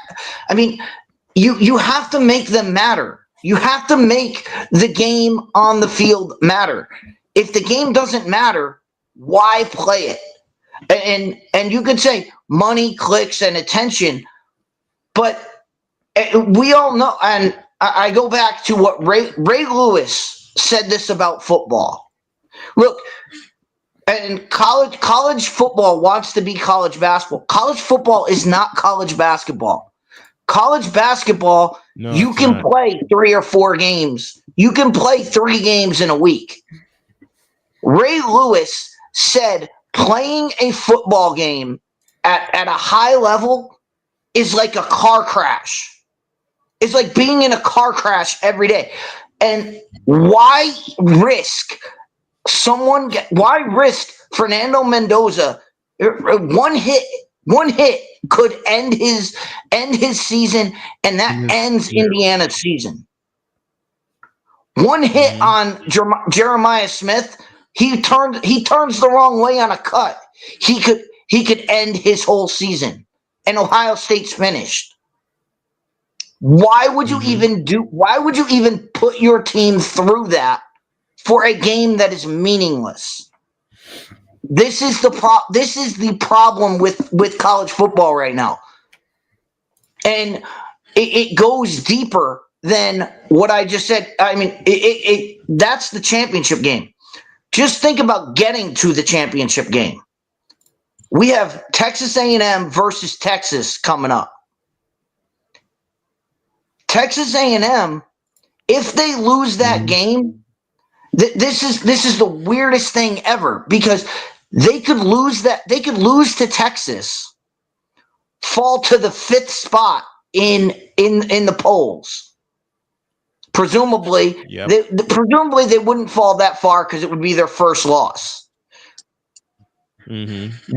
They would probably get jumped for the SEC championship game by Georgia and Alabama. And if Georgia were to win that game, well, guess what? And then you have Ohio State and Indiana playing each other. So somebody's going to get knocked out. Texas A&M could actually benefit from losing to Texas, not have to play in the SEC championship game, and still get a bye and still finish in the fourth slot. That's what we're talking about. Then you got the wildest of wild cards, and I talked about it last year, and it wound up coming to fruition. The wildest of wild cards in all this chaos, once again, is Notre Dame. Well, that's something that this committee they decided. They just arbitrarily decided. I mean, as I said, when they decided to go to this 12-team playoff, there was obviously somebody in the room who felt the way I did, that if you go to 12 teams, you have to make the conference championships matter. Right. If you remove them from mattering, no one's going to care about the conference championship. So somebody was in the room that was thinking about this and said, no, the only way to get a bye is if you win your conference championship. Well, then they removed that. They removed that this season. And you know the question I always ask, Snowman. Yes, sir. Why? Why did they remove that? Why did the NCAA get rid of that rule? And it's not because of Notre Dame. Mm-hmm. It benefits Notre Dame. Yeah, it does. But it's because Boise State got a bye. Mm-hmm. They do not, and the NCAA said, no, we can't have this. We can't have Boise States of the world getting byes. Right. We need to prevent that. So what we're going to do is put the top 4 teams in that we arbitrarily pick. Well, how are you going to pick a top 4 out of this when, again, the top 4 right now, they would play each other in their conference champion? They would all play each other. What happens to the loser of that game?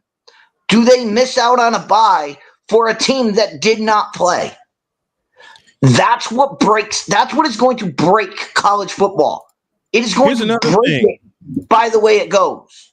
Here's another thing that's going to break it, because 2 circumstances that you brought up 3 weeks ago have a chance to come true, and it involves Navy.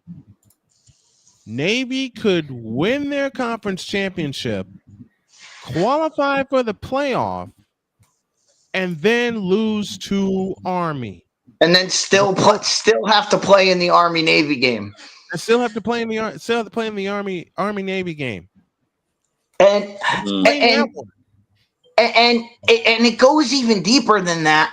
For the American Athletic Conference, if Tulane were to get in, okay, because again they said, okay, we're going to take out the rule that if you win your conference championship game, you get the bye and whatever. So they made it so, hey, if you're one of these group of 5, I think they still call them the group of 5, whatever they are.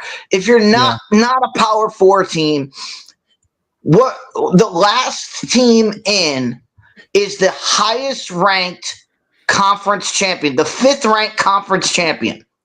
Mm-hmm. So that would mean somebody from another conference, that a conference that's not the ACC, not the Big Ten, not the SEC, and not the Big 12. So someone from the other conferences, whoever the highest ranked conference champion is.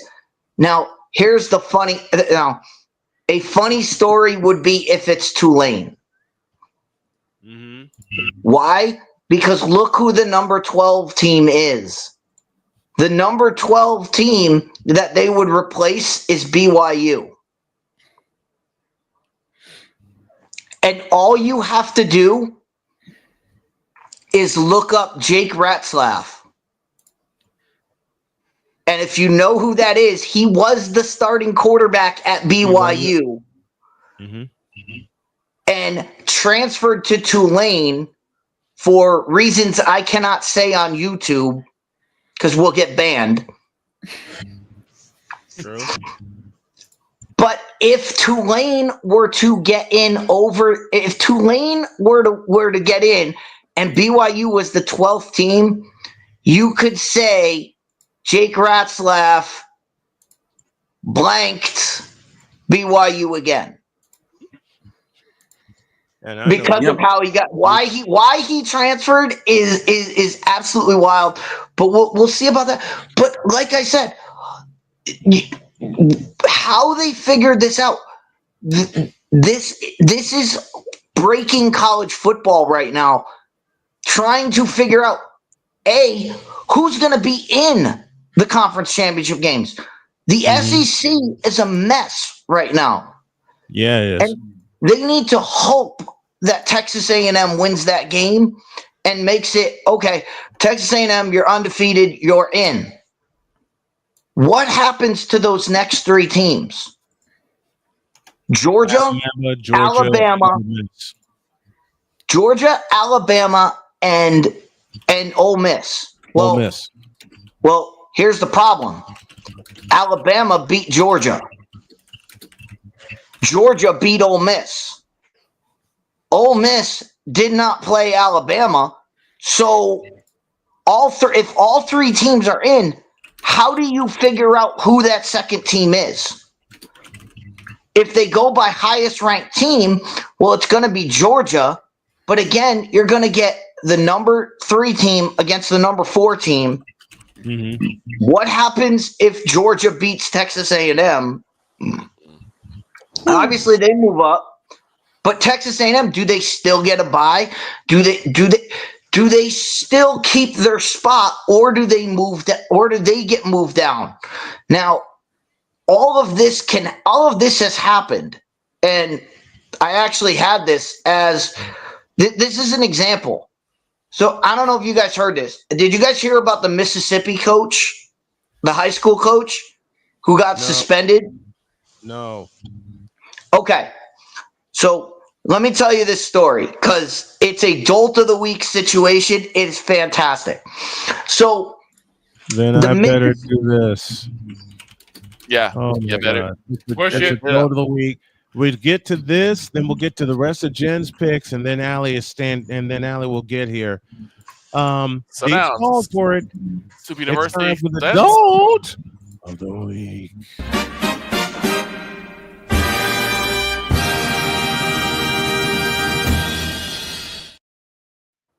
And this dolt of the week is...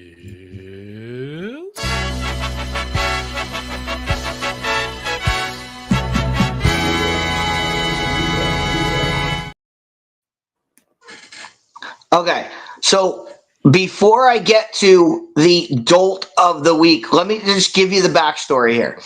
The backstory is in Mississippi, they had a state, obviously every state has a state championship, but they had a state championship playoff where the top 8 teams made it to a playoff. Now, what happened is they noticed that the top 4 teams kept just dominating over everyone. So this group of people, I don't know who they are. I don't live in Mississippi, so I don't know who came up with this, but they came up with the idea that, you know what? We're going to give everybody a chance. The top 4 teams, because they're so much better than everybody, they are going to be on one side of the bracket, and 5 through 8 is going to be on the other side of the bracket. Okay, now, see if you can figure out the problem already. 1 through 4 are on one side. 5 through 8 are on the other side. So going into the final game of the season, the team that was in 4th place, they were already in 4th place. They knew if they win the game, if they win their last game, they're going to be stuck at 4th. And they're going to end up playing at the number 1, the best team in the state. That's their reward for winning. So what happened?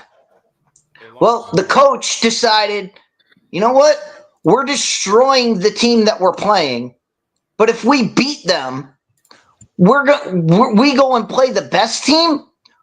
If we lose the game, we go down into the lesser bracket and have an easier road to the championship. So what they did in the second half of the game, they did not run an offensive snap. They kneeled the ball every single play of the second half, including 2 safeties where they kneeled in the end zone twice and ended up losing the game just so they could be in that lesser bracket.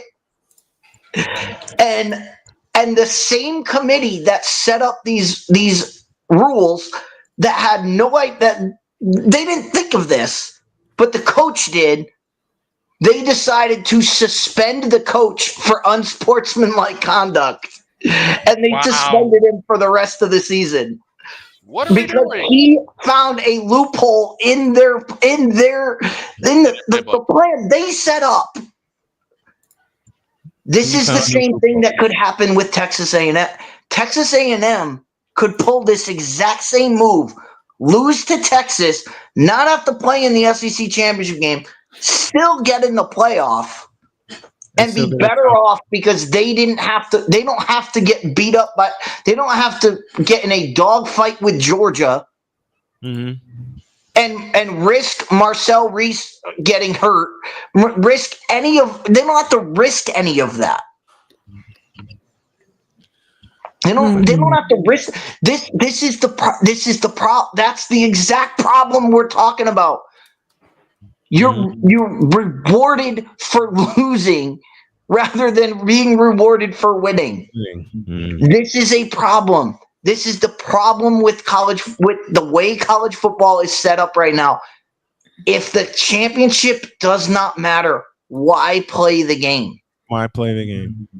There's your dote of the week, folks.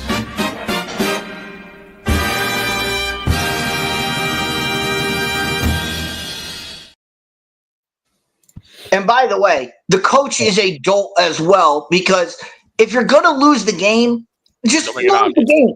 Don't make it obvious that you're trying to lose the game. Going to kneel in the end zone. We don't know why. I was reading this article. I was like, wait, he did what? They did not run a single play in the second half of a game. You need to send. You need to send me this article. That's on Totally Deeds, folks. Passionate. Come after me. I'm a man. I'm 40. Unflinching. Let's go back to losing. Parking was easier. Unrelenting. They're not going to keep him off the field tonight. Totally. This one has a chance. Deeds.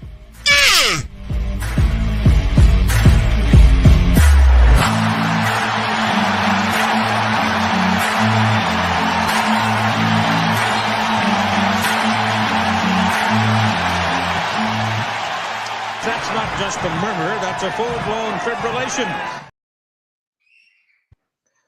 But Snowman, you talked about Notre Dame. Mm-hmm.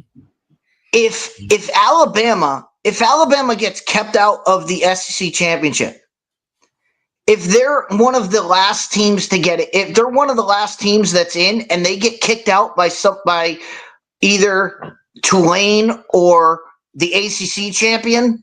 Mm-hmm. If they get kicked out again for a second year in a row, if I'm Alabama and if I'm anywhere near, if I was the athletic director, I'd be telling my guys, can we go independent? I mean, figure it out. Figure out a way for us to go independent in football, because we can at least set our own schedule. We can make our way to the game where we don't have to deal with this championship garbage. We can just be Notre Dame. That's what we're looking at as far as these championship games are concerned. Alabama would be a great. I'm here. I'm sorry. And Alabama would be a great school to go independent. All right, we have a little unfinished business. Yeah, we need to hurry and get my picks done. 1 minute after the third hour. Allie's on the way in 4 minutes. Dog, I'll send it to you, and we gotta go and get through this. Well, let's see if we can knock out 13 in the span of 4 minutes. Let's see what we can do. I was hoping we could get it done quicker, but Deets kept going on and on. You're fine. It happens. We're fine. Let's Meanwhile, go. We left off where Jen at number 25, Arizona, taking on number 20, Arizona State. It was a split card. Arizona is favored by 1.5. The over-under was 48.5. I'll go Arizona. Next one. Next on the list, the Iron Bowl. Alabama, number 10, going to Auburn. It was a clean sweep. Bama was favored by 6.5. You on the words, huh? Yes. 3 words. Now, if you want to say it. Wait, that ish. Next on the list, it was number 6 Oregon taking on Washington. Oregon favored 6.5, over under 51.5. Once again, it was a sweep going to you. Sweep that ish. All Oregon. Next on the list, split card, LSU, Oklahoma. Number 8 Oklahoma favored by 10.5. Over under was changed to 36.5. They're expecting a defensive battle. Oh. Wait, what was the result again? LSU, Oklahoma. Oklahoma was favored 10.5. It's a split card. Oh. And you said Oklahoma was the favored one. Yes. Oklahoma's at Oklahoma's home. favored, and they've had LSU's number of recent memory.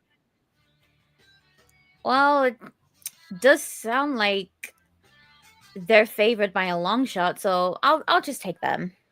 Just going with Oklahoma. Next one. Next on the list, it's number 14 Vanderbilt going to number 19 Tennessee. Tennessee favored 3.5, over under 65.5. Dietz and I went with Tennessee. Everyone else went Vanderbilt.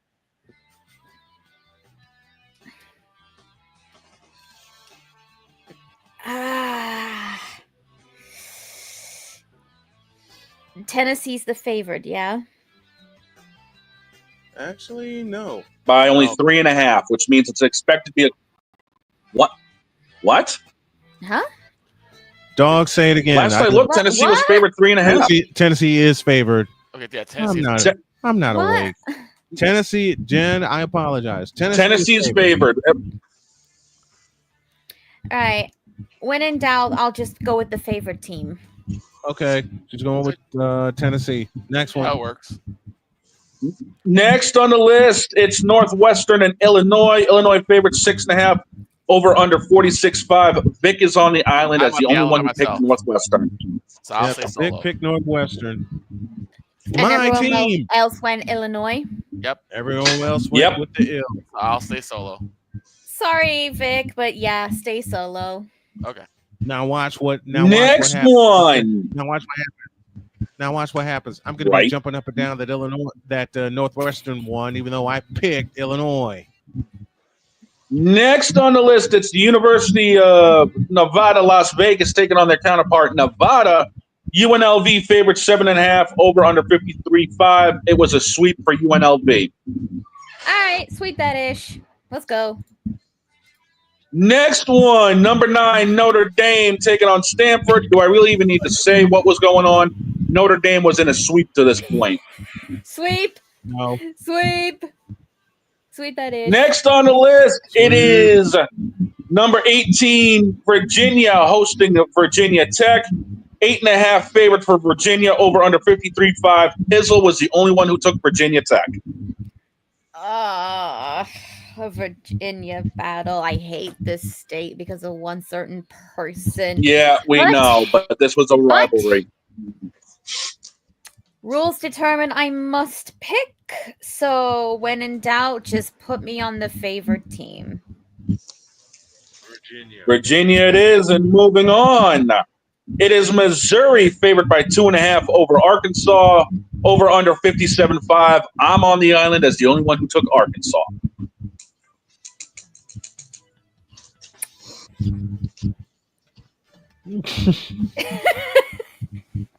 Don Stay must also- solo. Yep. He was also stay solo. I'm sorry, Don. I'm sorry. That's I never fine. wanted Next to do you like that. Next one on the list, it's Cincinnati hosting Cincinnati on the road to TCU. Beg your pardon. TCU favored 4.5, over under 57.5. Pizzle's on the island as the only one who took Cincinnati. I didn't think Pizzle would be on the island more than Deeds. This is different. That says something. Right? Like for once, Deeds and I are actually in agreement?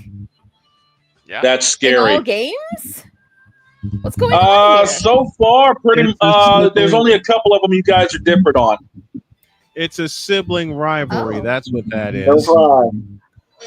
Anyway. I might not be able to increase my lead here much unless I Actually, there is a possibility. There's a possibility. There's three games you guys are different on. 3.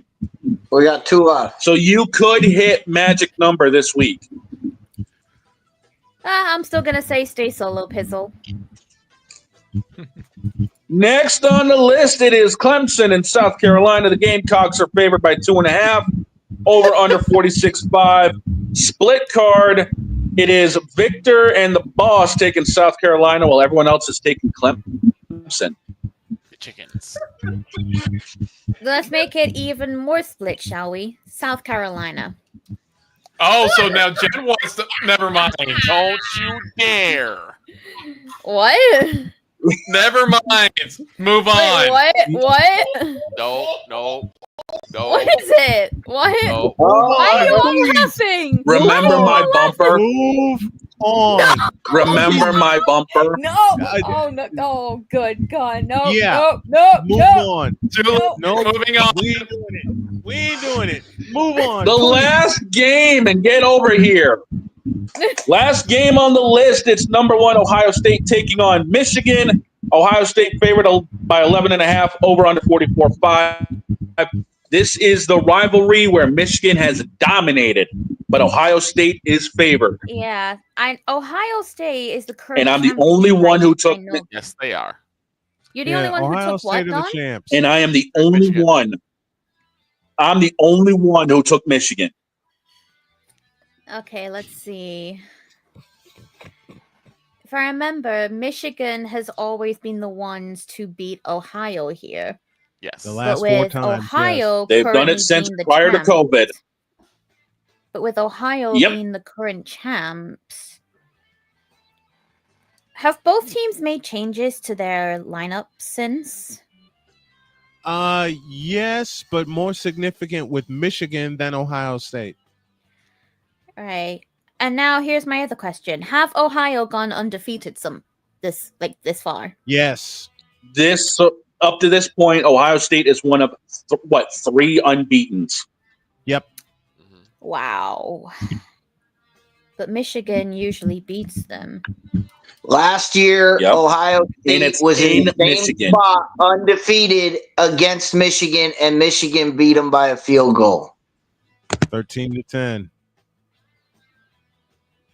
You know what? Don,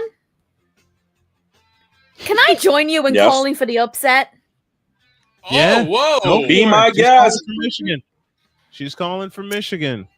If Michigan is always able to beat Ohio, even if they are the undefeated champs, then you know what?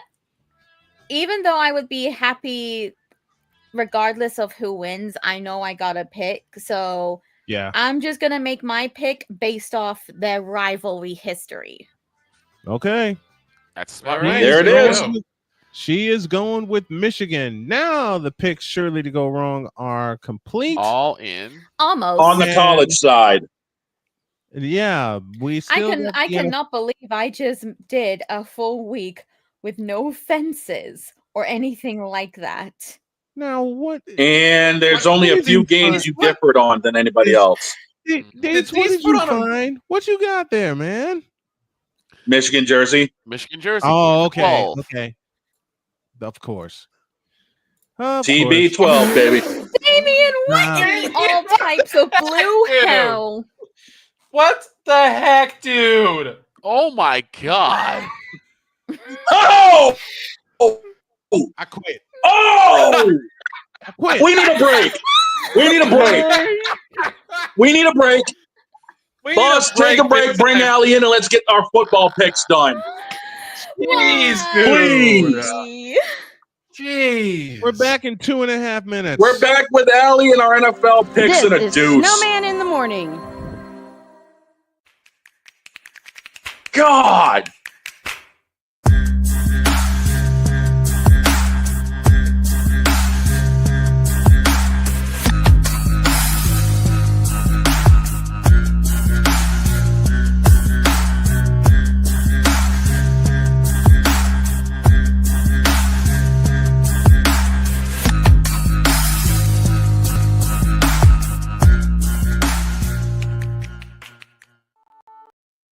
I'm Jenny Garth, and as a mother of 3, I know kids worry about a lot of things.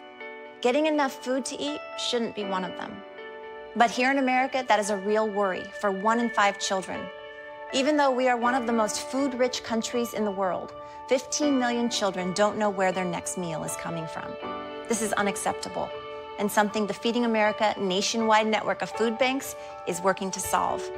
Instead of accepting that our country lets billions of pounds of surplus food go to waste every year, Feeding America has made it their mission to help families in need by rescuing this food. Through food pantries and meal programs, the nationwide network of food banks provides more than 3 billion meals, serving virtually every community in the United States, including yours. Join me in supporting Feeding America and your local food bank by visiting feedingamerica.org. Together, we can solve hunger. Together, we're feeding America. My mother was always very familiar with her neighborhood, but one day she stopped at the stop sign for much longer than usual, and she didn't know whether she should go forward or turn, and she wasn't even really sure where she was at. It was very unsettling for her. I felt so much better after my son told me, "Mom, I don't want you to worry or be afraid. I'll be there for you and we'll figure it out." Because we take this job so serious. I don't have a suggestion as to anything but keep the bitch. Keep her.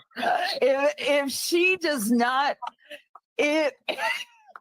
wow. What in the all types of blue hell? This is Snowman in the Morning.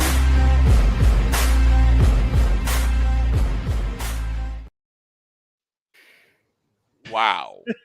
Wow. Napoleon, you are not right for that comment in our private chat. Oh no. What did I say? You know exactly what you said. Oh, okay. I see it. By the way, Snowman. Yes. Get back here. By the way, Snowman, if Michigan wins, if Jen is right and Michigan wins over Ohio State, Michigan, Ohio State, and Oregon would all be 7-1 in the Big Ten. Scary. And try to figure out who plays Indiana in the championship game. What did I do? Shut up, Damien. You know exactly what you did, Damien. Just a moment. You're not wrong, but shut up. You know what Damien said? I don't even know if I can say it, but you know what, Damien? The hell, man. You know, I don't even have any balls to begin with. Use a troll. Troll! I'm going to say right now. If Dietz is starting that song, we are really on to something with this crew. Yes, now.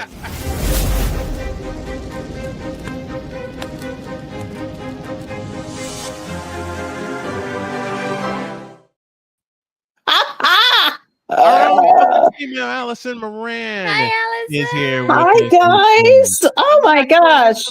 Such a great intro. I love that. You've been working overtime, Snowman. Which is why I'm lacking caffeine this morning, because I have been working overtime. No, get your caffeine. I got to ask a question. Yeah. What in God's green are the Bears drinking over there? Because they just can't seem to lose now. Oh, you know something? I am one of the most cynical Bears fans on planet Earth. I say, let's see how they do against a team that has a winning record. You know, we're going to make our picks here in a couple of minutes, but Allie said something my mom used to say, God rest my mom. And my mom said she would always say, I am one of the most positive but cynical Bears fans on the planet. Mm-hmm. So I decided to mess with my mother in '88. And I said, Mom, are you still a big Bears fan? She says, yeah, of course. I'm from Chicago. I grew up in Morgan Park. Yeah. I said, okay, Mom. This weekend, remember, season was 1988. I said, the Bears host the NFC Championship, right? She says, yes. And they're going to win. I looked at my mother and said, no, they're not. She says, well, how do you know they're not going to win when they're hosting the NFC Championship? I looked her in the eye and I said, they're playing the 49ers. And she goes, well, San Francisco, to use Dietz's rule, well, San Francisco doesn't perform well in the cold. I said, Mom, that's the regular 10-9. They are going to haul. I didn't say the complete phrase. They're going to beat the Bears. She says, okay, we'll see what you think. And my family went into this game with the biggest smiles on their faces, Dad included, but even Dad knew what was going on because Dad was a big fan of Joe Montana. Mm-hmm. And I said, Mom, the Niners will score first. You want to make a little bet on it? Yeah. A pizza says the Bears score first. Well, Joe Montana threw a 61-yard pass to Jerry Rice. Rice did the rest. I looked at my mother and said, I'm going to go take a nap. And I did. I went upstairs. I took a nap. I came back downstairs. It was 28-3. And you don't want to know the look on my mother's face. She just had this look of, how did you know? And me and my dad just are in the back room snickering. All right. We got some business to do because it's the day before Thanksgiving. We got a ton of picks to make, NFL style. Well, before we get to picks, and Allie, I'm sorry, Victor made you start with a Bears reference, but that's okay. First and foremost, Allie, how are you doing? How am I? Oh, God bless you. God bless you for asking. I'm doing really, really well. I'm off of a walker, on a cane now. For those who don't know, I had my left hip replaced, and it was it'll be 3 weeks Monday, and I'm progressing very, very well. Yep. It'll be interesting tomorrow. We've got Thanksgiving with Greg's family tomorrow, my boyfriend. And it'll be the first time the guys, the little grandsons will see me with a cane. So we'll see how they respond to that. I imagine the grandsons will be running. Oh yeah. Grandma's got a cane. I can share this. 2 years ago, Deeds, I got to share this with you. 2 years ago, my grandchildren were here, and they're out. I live on a little farm. They were outside running, and because it was like 61 degrees here, so they were ripping and running all throughout the farm. I go sit down on the back porch. The girls are in here having girl talk. And my littlest granddaughter says, Grandpa, you can come sit next to me. She gives me a kiss on the cheek, gives me a tap on the shoulder and says, you're it, and takes off. I came back in the house. My wife looked at me and she says, you look like you ran a mile. Honey, you did run a mile. I said, honey, I didn't move. The kids were moving. I wasn't.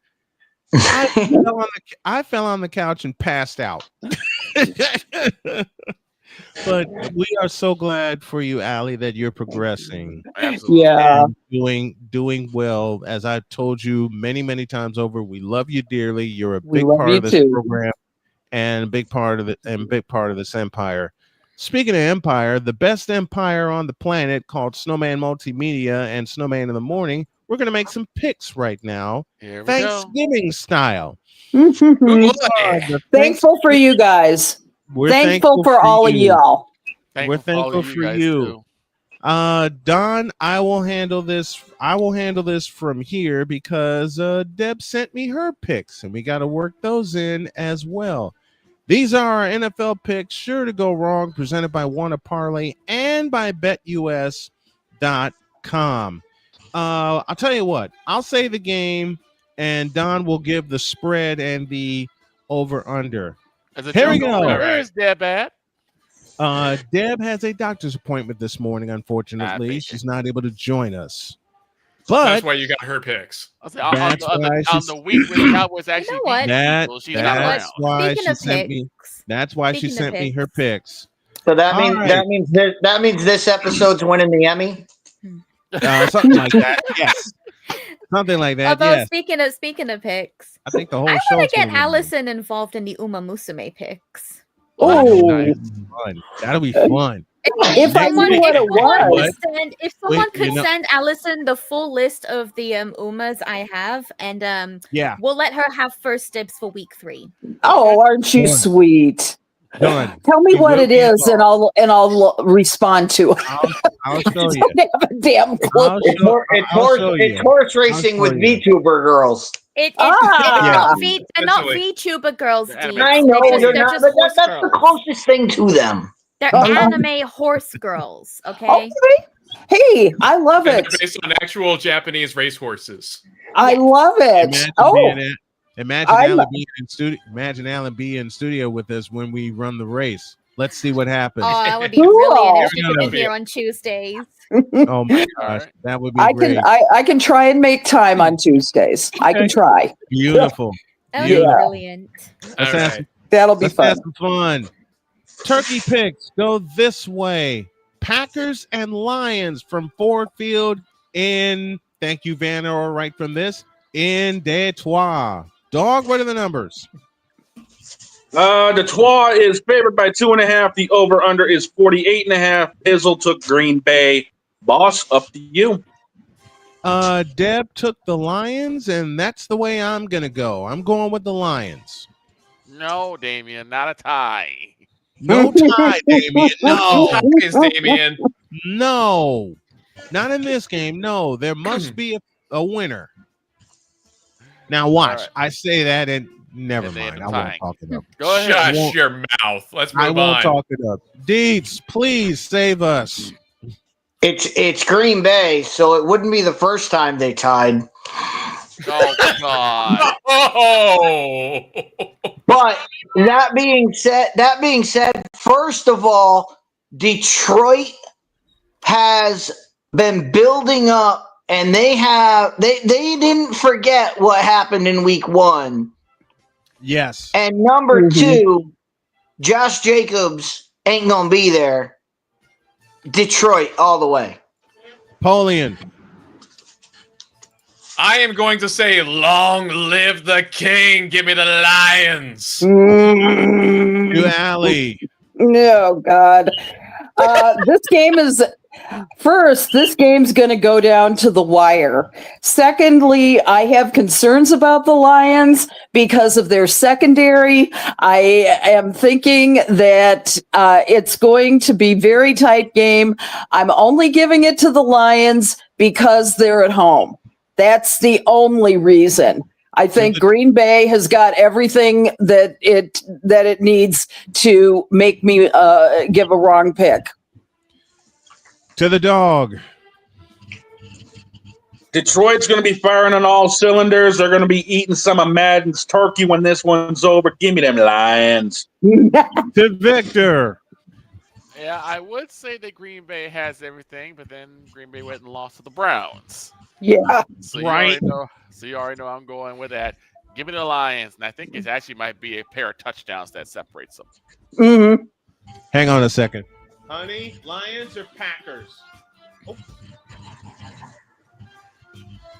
I gotta keep it down a little bit because I forgot my daughter's working. Yeah, let's go to Jen. It's a sweep. So Don. Yes. Was it just on the college side where I couldn't have the fence? Just college. So I got them back now. You got them back for football. You got them back for the pro.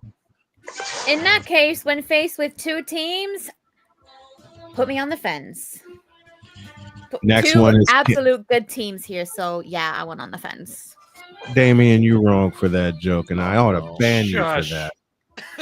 And dog. Notice the line. The line is telling you Vegas believes in the Packers because Snowman. What's the rule? You get 3 points at home. Detroit's at home and only favored by 2.5. By 2.5. So Vegas wants everybody to bet Green Bay. Okay, here we go to Dallas. 4:30 is your start time. Chiefs and Cowboys. in Dallas. Deb picked the Chiefs, and that's the way I'm rolling also. Downstairs to the dog to the ground. Because she's mad. KC is favored by 3. The over-under is 52.5.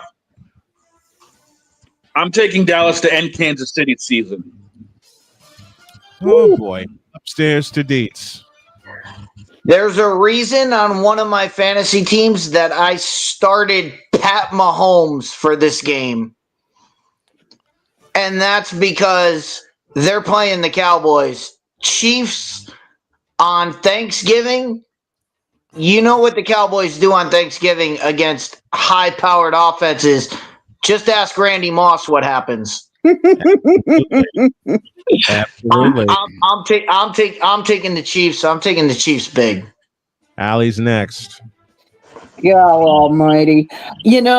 I was concerned. I've been concerned about the Chiefs all year.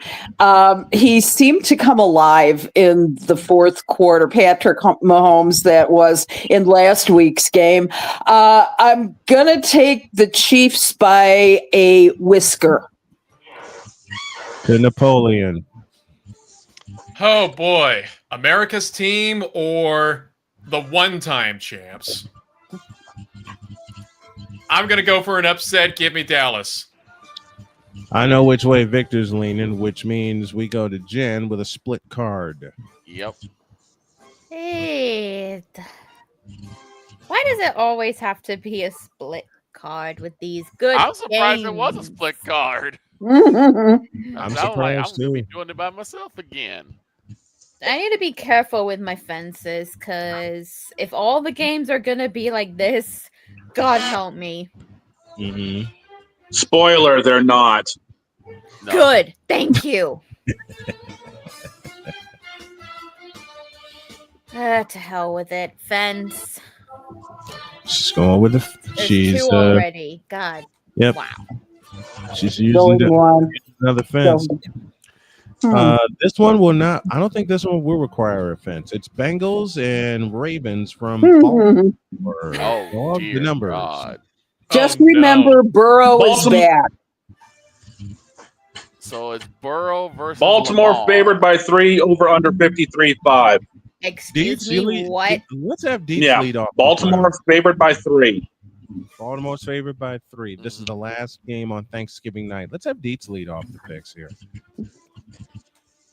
Who wrote this? Who wrote this script? No clue. Bengals, Ravens. The Bengals head to Baltimore with Joe Flacco as their quarterback, and Joe Burrow comes back this week. Right? This could have been Joe Flacco coming back to Baltimore, but no, the Bengals had to bangle. This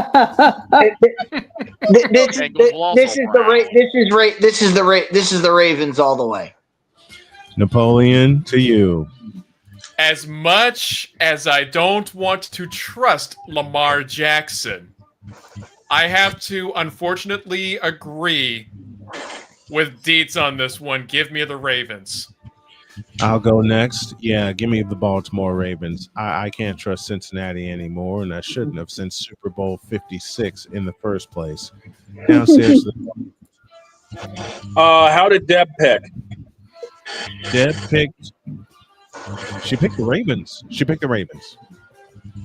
I keep forgetting that. All right. Well, you know what? As much as I can't stand Lamar Jackson and all that great crap, yeah, give me Baltimore. Allie, to you. I gotta stick with the Ravens. Which means Jen has 3 words. Wait. Wait.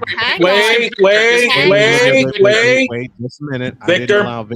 I didn't allow Victor to pick, and I apologize, Victor. It's all good, but it's going to be the Ravens, and I'm actually going to say 400 for Derrick Henry. I don't. No, he get about 350. I want to see. He'll get about 350. I think Derek finally gets his 350. Now to Jen with 3 words. I cannot believe I've been put in a position where I have to trust Lamar freaking Jackson. You know who I would rather trust than Lamar Jackson? QB 11. Caleb I Williams. trust Goldship to not mess up her trade. That's a bumper. That's a bumper. I would rather trust her than Lamar Jackson. Hey, That's a bumper. That's a bumper, all right. Leave my horse alone. She did good. Leave my horse alone. Exactly. That's why I can trust Goldship. I can't trust Lamar Jackson, and yet I've been put in a position where I have to. Well, you could always go with Cincinnati and be on the island. No, just sweep that ish and move said on. no. She said no to being on an island. Black Friday no to football. Black Friday Jen hates football. Lamar more than Virginia. You ain't wrong, Damien. No, Damien, you're not wrong. Anyway, next game. Black Friday football from Philadelphia, and I'll strap on the headset for this game. Bears and Eagles with a 3:00 kick time. Hang on, the Amazon. Chicago Bears versus the Philadelphia Eagles. That's correct. Yeah, I think we know where this is going. Battle of 8 and 3 teams. Dog, what are the numbers? Philly favored by 7, over under 44.5. We all know where Deb went. So, boss, which way are you going? I say fly, Eagles, fly. Ain't no way the Bears streak continues in Philadelphia. Yes, Philadelphia has a few problems, but then again, so do the Lakers, and for some reason, fans still pick them. Bear down will go down at the home of the champ. Dear Caleb Williams, ball goes bented, and to be the champs, you gotta beat the champs. Ball Deeds? goes bented, Caleb Williams. And what if he does? What did I start? Hey, Victor. Yeah. Funny story. Okay. So on Sunday, I had to work. Okay. You want to know when I left the game? When? It was 21-0 Philadelphia. And then we came back and won. And I left for work. Guess when I have to work on Friday? Same time. 4:00. Right. So the Eagles don't play well when I'm at work, but that doesn't matter because I'm gonna leave this up to Napoleon. Do you really want to trust in DJ more? Simple answer, and I think we know what buttons the boss will have to push. Dear Chicago Bears, you have risked mortgage, doubled down, yeeted away, and flushed your entire future down the toilet. Say it with me.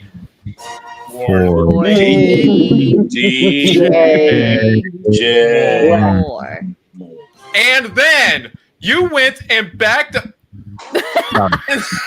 And then I don't have it. Napoleon, I don't have the second. I don't have the second button, unfortunately. All right, but either way, still they went and backed up the Brinks truck twice. Two times. Caleb Williams. QB mild sauce. Meanwhile, I will say that my choice is just like my choice is going to go this way. Nobody likes you.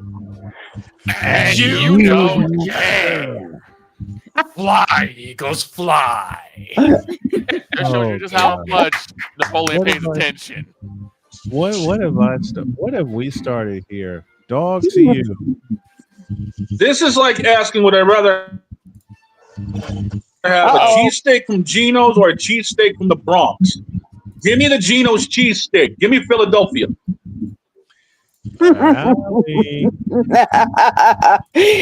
I agree. There's cheesesteak to be had in Philadelphia on Friday. My thought is that Caleb Williams made so many goddamn errors on last week. Well, there goes radio. Anytime.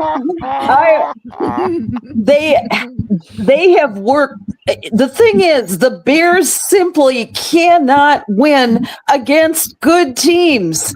And the Eagles are coming off of this humiliating defeat to the Dallas Cowboys from last week. So they are going to eat Caleb Williams alive and the entire offensive line. As much as I'm a Bears fan, and everybody knows it on this panel, I love the Bears, but I gotta say the Eagles are going to take it. Victor? Oh, wow. How do I even follow up to that? Well, You first can't. and foremost, like, here's the thing. This has got to be the get right game for the Eagles. Jalen and AJ, I don't know what's wrong with you two, but you better pull your heads out of your collective donkeys behind.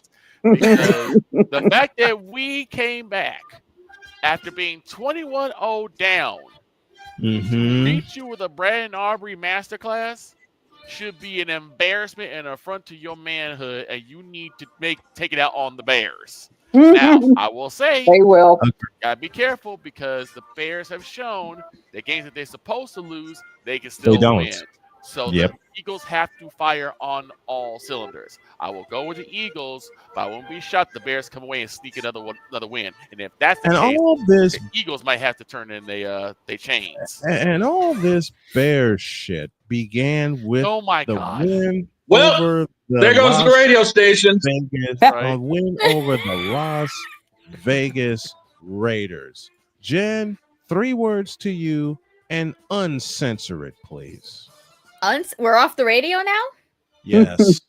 After the bosses slip up. First, I'm just gonna let Suzuka's colors say it all. Green and white. Nice. Green and white. So you know exactly where I'm going. Sweep that shit and fly, Eagles, fly. Suzuka, you may go now. And there she Next goes. one, the 1 o'clock slate on Sunday, boss. I believe this is one you got your eyes on. First and foremost, we go with the defending NFC West champs, the Los Angeles Rams, at the Carolina. Oh, screw you, Rams. You shut your face, because no one's putting anything. Oh, screw the Rams. What the hell have I told you, lads? You shut the fuck up for once. You'll keep out of. You'll keep out of this too, you little preachers. No one is putting anything in your face either. Oh God. Oh my dear. In other words, we're gonna have to settle this tomorrow with the special. Don't talk about putting things in your face. Hey, save it for the special tomorrow. Folks, tomorrow there will be a special, and all the alter egos will come out. Down to business. Oh dear Lord in heaven above. Yep. All right. So if we're doing the Rams first, it's the Rams favored by 10.5. The over under is 45.5. We all can say what we want. Rams. Who's Rams? Hold on. Who are the Rams? Okay, so 3 words to Jen, and we carry on. Yeah. It's Carolina. Come on, Rams. Rams. Okay. I'm like, who are they playing? Never mind. Carolina. Carolina, which means Jay Spivey gets to come here on Monday and go completely the hell and off. Rip the Panthers apart. Oh my God. Say them 3 words. I'm sorry, that was just brilliant what Allison did. all I hear is just Rams. Ram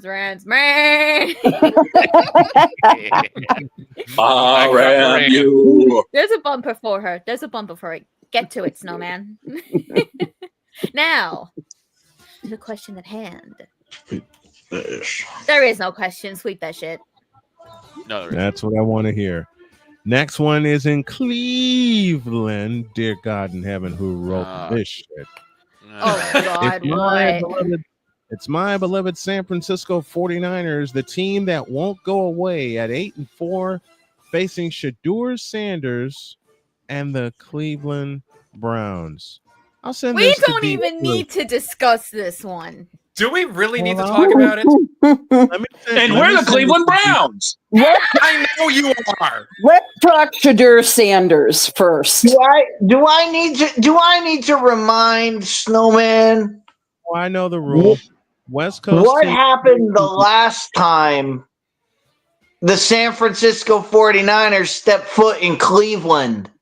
They lost, and it was lost on a missed field goal. But you know something, doggone it, I believe in this team. They're beat up, they're beat down, and I don't care. I'm picking the 49ers to cover and to win. And dog, give me the numbers. San Fran 4.5 over under 37.5. It's not 3. I'm happy that it's not 3 because we know the 3-point rule when it comes to Vegas. I go with San Francisco, and I think they win this one going away. Next victim. Yep. Are we all going with San Fran, or is somebody going to have hubris beyond belief? If it was gonna be a monsoon like it was the last time, then it would be a different story. Yeah, but to that I want to say something. It's supposed to be very nice weather this weekend, so I'm going with the 49ers. It's supposed to be at least 55 degrees in Cleveland. 2 years ago when they met in Cleveland, it was a goddamn monsoon. and I did that game. I did that game. Jen, say it. Do we even need to discuss it? You didn't even come to me. You must have knew. No. And it's the Cleveland Browns. Oh my God, Damien. Okay, so Damien says only a drunk would pick the Browns. Here's the thing. He's probably right. I need to lay off the vodka. Hang on a second. Hold on. I got something to say. For a second. Vodka? Did you say vodka? No. Vodka. Shut it up. The Catch Russians them my way. Did you say vodka? Vodka. Vodka. I got the hiccups. I'm sorry. I can't take Cleveland. I'm half out of my head anyway. I think Vic had something to say. I did. Niners? What? I'm playing with y'all. You got one job. I'm not playing with y'all either. Give me this camera. Oh boy, here we go. Kyle Shanahan, I'm not playing with you. You let Cleveland get lucky 2 years ago. That cannot happen again. I don't care how many injuries. I don't care how many injuries we got. This will set us at 9-4. This will keep us in the playoffs, and this will keep us in the division race. Because only the Rams and the 49ers have lost one game in the division. You got one job, Kyle Shanahan. Feed the beast. Yep. Please. Go CMC. Hey, touchdown. San Francisco all day. Hey, Snowman. Yes, sir. Put me on full screen. Put up Damien's comment. Right here.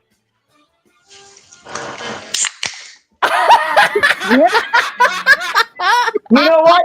Just because Damien said it, I'm going with the Browns. Let's do it. Dear Lord in heaven above. Why? No. Which means, Jen, you've actually got 2 words. It's still 3, but there's a difference. There's still 3 words. They're just different. I am so glad I brought the crazy lady gold ship on my screen. And why do I call her the crazy lady?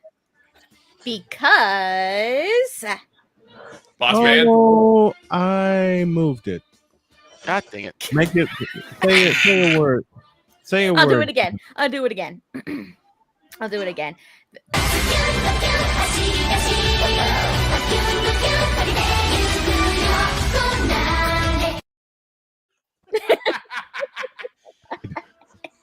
Beautiful. Anyway, Deets, you're actually fucking crazy for doing what you just did. So you know what? I hope the Cleveland Browns suffer a devastating loss, because I want to see you come up here on Monday and make an apology. Got it? He ain't gonna apologize. You're gonna owe Snowman an apology on Monday, so stay solo. He bitch. won't have to listen. He won't have to apologize for that joke. Okay. Just because Oh, he said okay. it, he won't have to Snowman, He was joking. Snowman knows why am I here? for the memes. memes. I'm here for the memes. Let's go. Speaking of memes, how about this one in Indianapolis, Indiana? And this is one. Give me this camera. Uh-oh. Shane Steichen, you need to whoop Houston's ass. That's all. You had the game in Kansas City and you choked it away. Let me just be real. You got one job. All right? Keep your lead in the AFC South as the Houston Texans visit the Indianapolis Colts. That's a 1 p.m. kickoff. Dog, what are the numbers? Indy 4.5 over under 44.5. Colts. And you know what? This will be my point spread game of the week, or one thereof. Deets?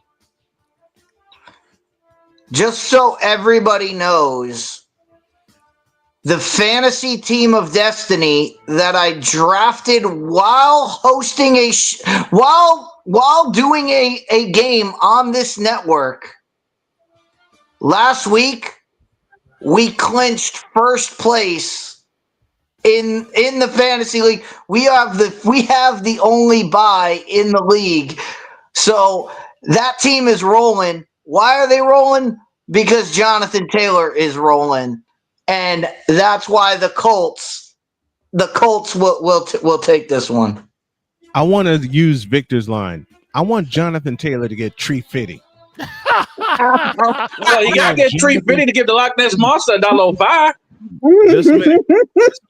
Just a minute. I want Jonathan Taylor to get tree fitty, and I want Christian McCaffrey to get tree hunted. And by the way, Snowman, my other running back is Christian McCaffrey. So that's why the fantasy team of destiny is doing pretty good. And by the way, Jonathan Taylor, you don't need 350. Just walk out of the building. That's all I need you to do. All right, we need you for the playoffs. Let's go. I still want him to get tree fitty. After what happened last week, I still want him to get tree fitty. Dog, downstairs to you. There ain't nothing to worry about for this one. Indianapolis crushes Houston. Allie? It's going to be a close one. Make no mistake about it. But I think that the Colts will prevail because they need to save face after last week. They absolutely do. Napoleon? Anybody who decides to pick the Houston Texans, they have the intelligence of a fighting monkey. So for that was Pizzle, by the way.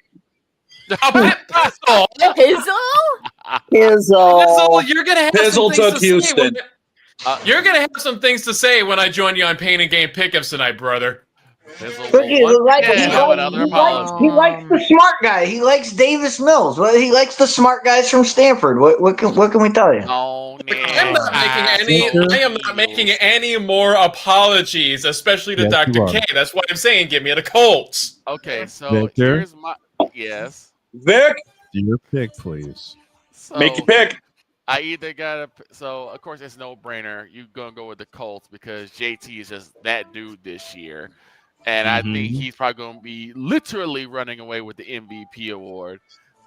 And as much as I like him, I just can't trust that long neck, ice cold Meals. I just stupid.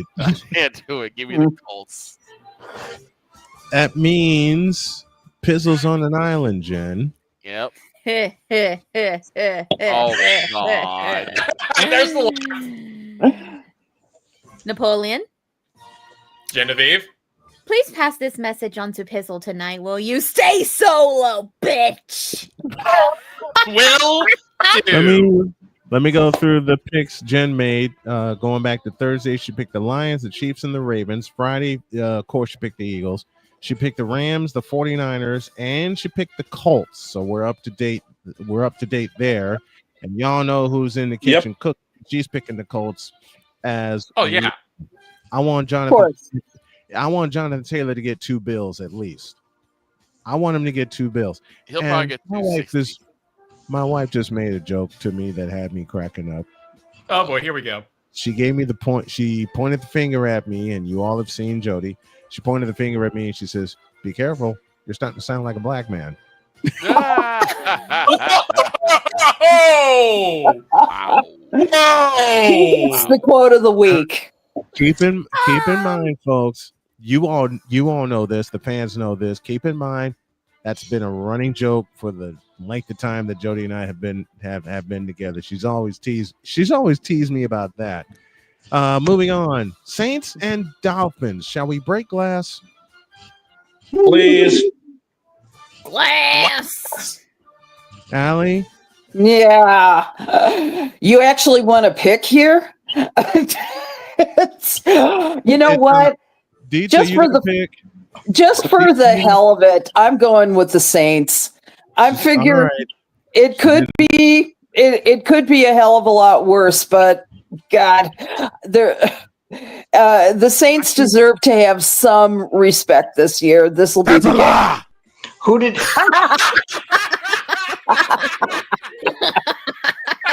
Wait, what? There's the mic drop moment. And it wasn't even coming from Moran. Mic drop Moran just got mic dropped. Oh my god. Love that. You got me. Who did Pizzle take? Who did Pizzle take? Who did Pizzle take took for Miami. this Miami. Oh, well, that's his team. Of course you would make Miami's a forward pick. favored by 6, by the way. Miami is, huh? Miami's favored. We'll see. I'll go with. Here's the difference in this game. Mm-hmm. Miami has Napoleon. Who do they have at quarterback? Tua Tagovailoa. Oh wait, no. And who do the Saints have at quarterback? Who cares? It doesn't matter who the Saints have a quarterback. Nobody. I was just gonna get there. It doesn't matter who they have at quarterback, as long as they don't turn the ball over. Just don't turn the ball over, Saints. You'll be okay. By the way, Dutch, I love you. You're a Saints fan. I watch football with you every Sunday. Dutch, you're a Saints fan. Let's go. Well, do it for me one time. New Orleans, let's go. I'm taking the Saints. All right. I have a friend here. Thank God. Allie and Deets are picking the Saints. Napoleon, which way do you? And for update, Deb is picking the Dolphins in this game. Napoleon, what say you? You know, normally it would be dangerous to trust Tua Tagovailoa, but I have zero faith in the Saints after seeing how they've been performing this season. Fins up, give me Miami. You know what? Unless Hall of Famer Drew Brees, and yes, I'm calling it right now because he will get the call. Yes, he will. Unless Hall of Famer Drew Brees is walking through the Superdome doors, and God bless you, Drew Brees. You made me believe in the quarterback position again. I'm sorry, I can't pick. I can't pick New Orleans. Dog, which way say you? Heck, they'd take Wade Wilson at this point. This will be true. Wait a minute. They take the guys from Tecmo Super Bowl in there. Come on. Yeah, they would. Right. So wait a minute. Who do the Saints have at quarterback? Wait a minute. It doesn't matter who they have at quarterback. I can't believe I got the drop on Moran. To better quote the man, off is a direction the Saints can fuck.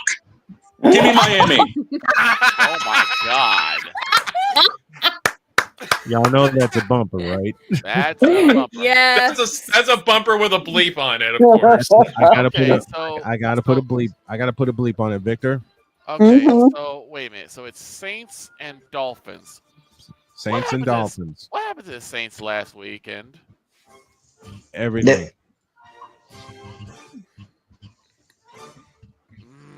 They lost to the Falcons. So they lost to Kirk 2 Chainz They cousin. lost to Kirk 2 Chainz cousin. For that reason alone. For that reason alone. Fins up. You like that? You like that? For that reason alone, Well, fins up. Holly's with Which us puts- saying, "Who that?" I love it. Pick along with us, folks. And that means you got one more pick to get. That's Jen, and somebody's on the island. Dietz and Allie are on the island. I don't mean this with any disrespect to Allie, of course, but to Deets. Oh, the sibling rivalry is real. Apparently so. Now, why the hell you going the Saints? For the memes. For his told you. the memes and for his I friends. told you, I'm going with the Saints for my boy Dutch. That's it. I don't know any the only Dolphins fan I know is Pizzle. So You gonna regret making that decision, boy. Stay solo. All right. Stay on Onward that we island. go. Stay on Onward that we island. go. Here we go. I have a game in front of me during the 1 o'clock slate, and I don't know if any of us wants to pick it. What? Falcons, Jets. Oh God. Hell no. To the no. Hell to the no. I know one guy who wants to pick one evil character that wants to pick it. The supervillain. Damien? Because he just did. No, not Damien. McCoffee? Yeah. No, there that'd you be the go. supervillain. Supervillain. You know what? I'll allow it for him, but I'm trying to find that. Kermit the Frog looking to snatch 2 Chains' chains. Nah, I'm calling glass on this one. McCoffee may pick this one, but as far as the rest of us go, Hell no. To the no. Hell to the no. Hell to the no. To the no. it is. LA, So since double it is S. unanimous, I get to do Glass. this.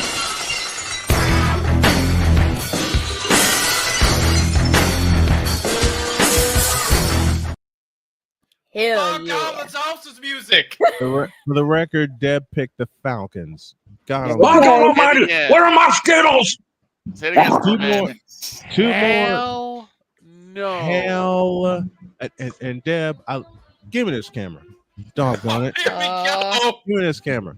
Last year, Deb posed a question to me when I did this. She says, how many of these you're going to get? And I answered this way. Deb, just as like I said last week and last year. Hell no. And we move on. Oh, dear God. Here's another one. Cardinals and Buccaneers. Do anyone on this panel pick the Cardinals? I don't. No, I'll take No, Bucks. I'm pretty sure this is going to be a unanimous Buccaneers pick. Bucks. Shall I just say the 3 words and move on? Yeah. Yep. I'm on the Bucks train all year, so I'm going with the Bucks. Yep. All right, let's go then. Sweep that shit. And we move on. The last 1 o'clock game. Now these are picks. Now these are picks that are out of control. So y'all need to join us each and every week when we do these. Oh boy, here we go. Jaguars. Oh my God. What? Jaguars, Titans, 1 Oh o'clock. my God. Why? I'm gonna keep it a book. This game is ass. Well, I think it's either going to be a sweep or it's going to be full of glass. What say you, crew? So wait, are we on radio right now? No. Okay. Then I will say this with all the love in my heart. Fuck RJ. Because he's the only Jags fan I know. And we say it every game. So you know what, RJ?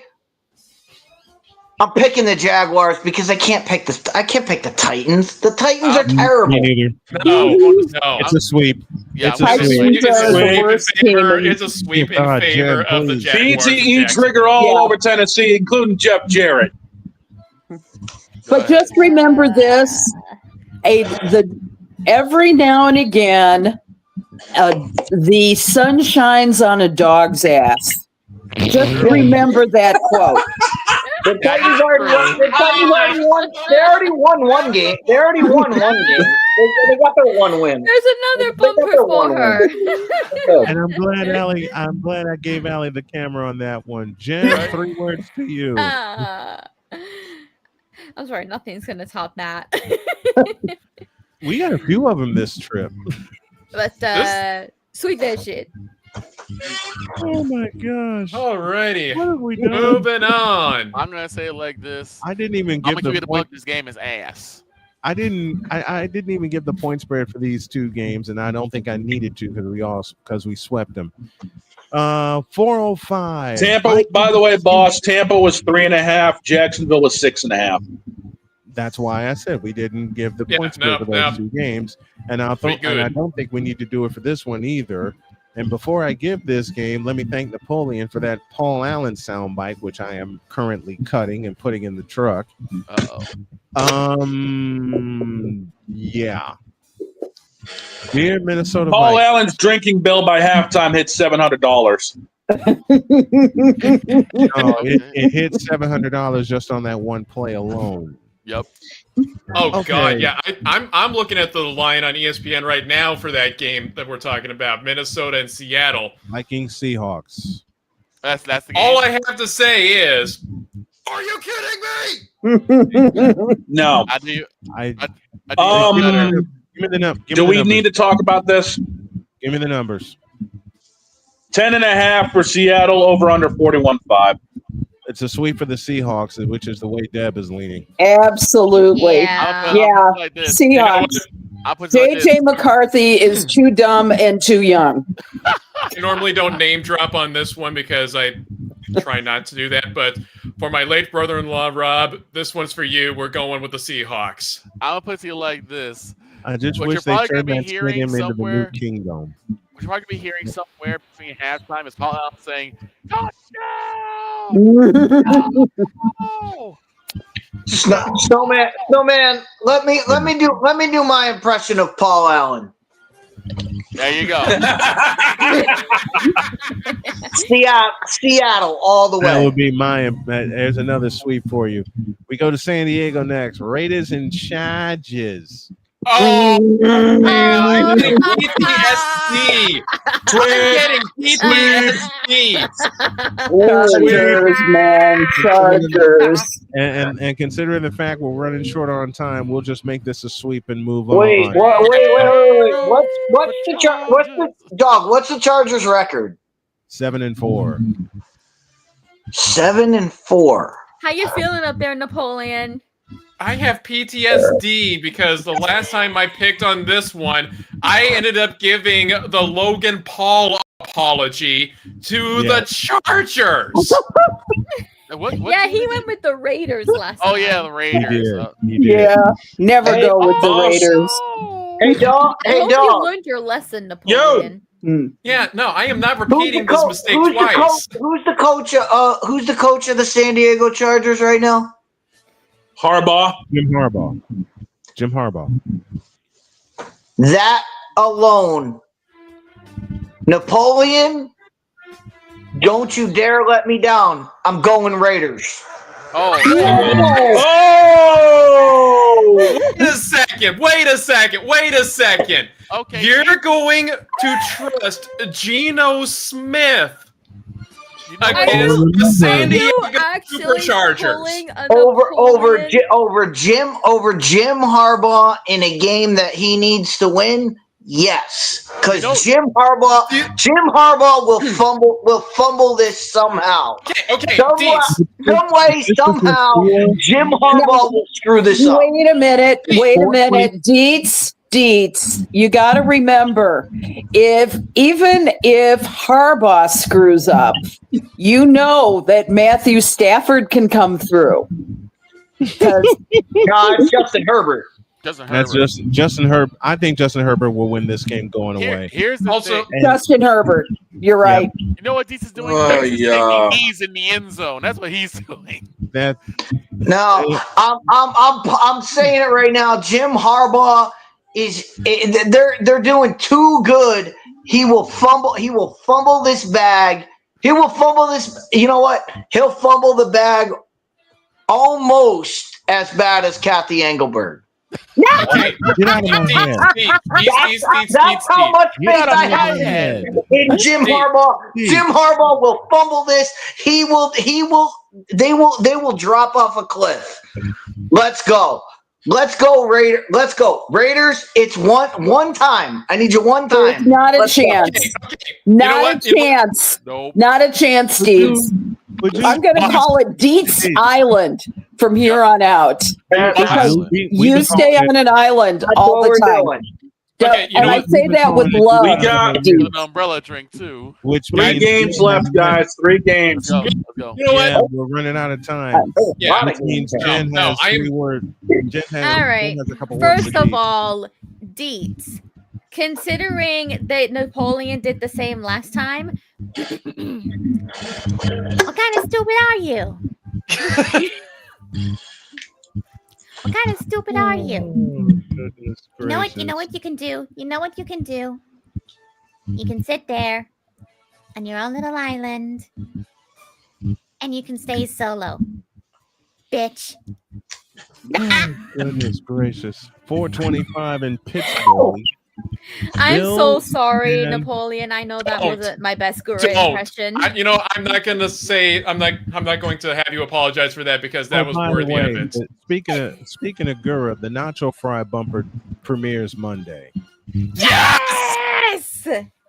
All right. All right. You were talking about And this why Buffalo do we and have a Guru Nacho Pittsburgh. Fry bumper? Why do we have a Gura Why? Nacho Fried bumper? Why do we have? Doggone it, Jen. You know why I we hate have when it? you give me Where a is it? cue. Where is it? I don't know. Where I is hate when it? you give me a cue and I'm not ready. Why do we have a Nacho Fry bumper coming up? Because Yes, Gura. It is you. All right. We love our shark VTuber. We do. All right. We got about 5 minutes. That's right. Bills All and right. What we got?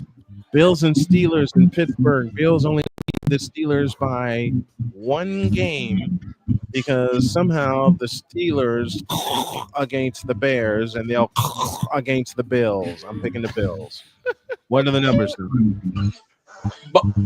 Buffalo favorite 3.5 over under 47.5. And Aaron Rodgers is going to get about $300 worth of quarters knocked out of his fucking ass. Give me the Bills. Aaron Rodgers isn't playing. No, he's not. It's Mason. It's And whack-a-mole it's- race Mason Rudolph. It doesn't matter. It's either Aaron Rodgers gets quarters knocked out of his ass or we play whack-a-mole with Mason Rudolph. Yep, it's whack-a-mole The Mason Red Rudolph. Nose, the Rudolph, the Resno quarterback, thanks to urinating. I mean, you can write this game off. I mean, if Aaron Rodgers were playing, it would be a different story. But maybe not with Mason Rudolph. Mason Rudolph ain't beating anybody. Yeah. Downstairs the alley. Agreed.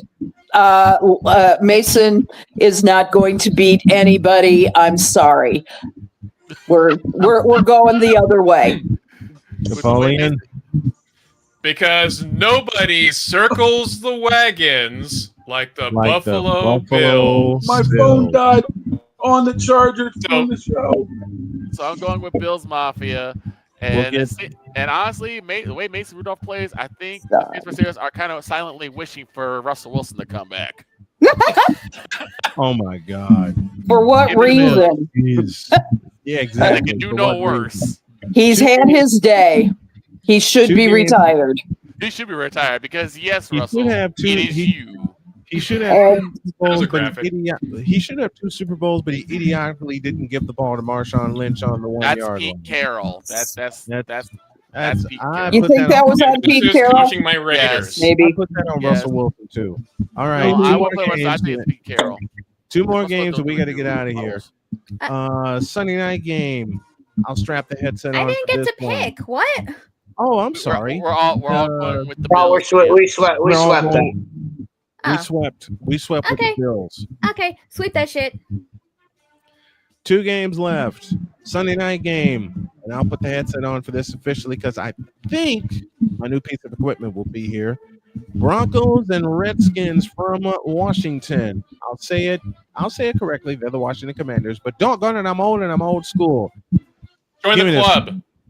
Give me the scammer. They're the Washington Redskins.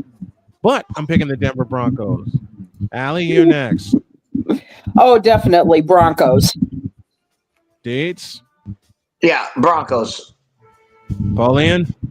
Broncos. Victor? Since I'm allowed to say it on this one time, fuck you. It's the Washington Redskins. But I will say, unfortunately, Another mic drop moment. But I will say, we got to believe in the Broncos because they are looking pretty damn good. That they are leaders in the AFC West, which means 3 words to the queen right here. Oh, do I want to say what I'm thinking? Yes, you do. Why not? Finish Yes, you the Thanksgiving week off right. Finish it off. Oh, is this the final one or? We got one more game after this, but this is the last one of Sunday. Yeah, we got one more. Okay. Then sweep that shit. That's I was thinking about going on the fence, but I decided no. All right. You don't need to on this one. Okay. Deb also going with the Broncos. She's picking San Diego, Buffalo, and as just mentioned, she's picking the Denver Broncos. Last game of the week, best team in the AFC, the New England Patriots, host the worst team in the NFC, the New York Giants. Do we even need to talk about this one? No. Oh, first, let me get the numbers out for you guys. So first of all, from what I'm seeing on ESPN, New England favored 7.5, over unders 46.5. Sweet for the Patriots. I'm calling Yeah. it. You know what?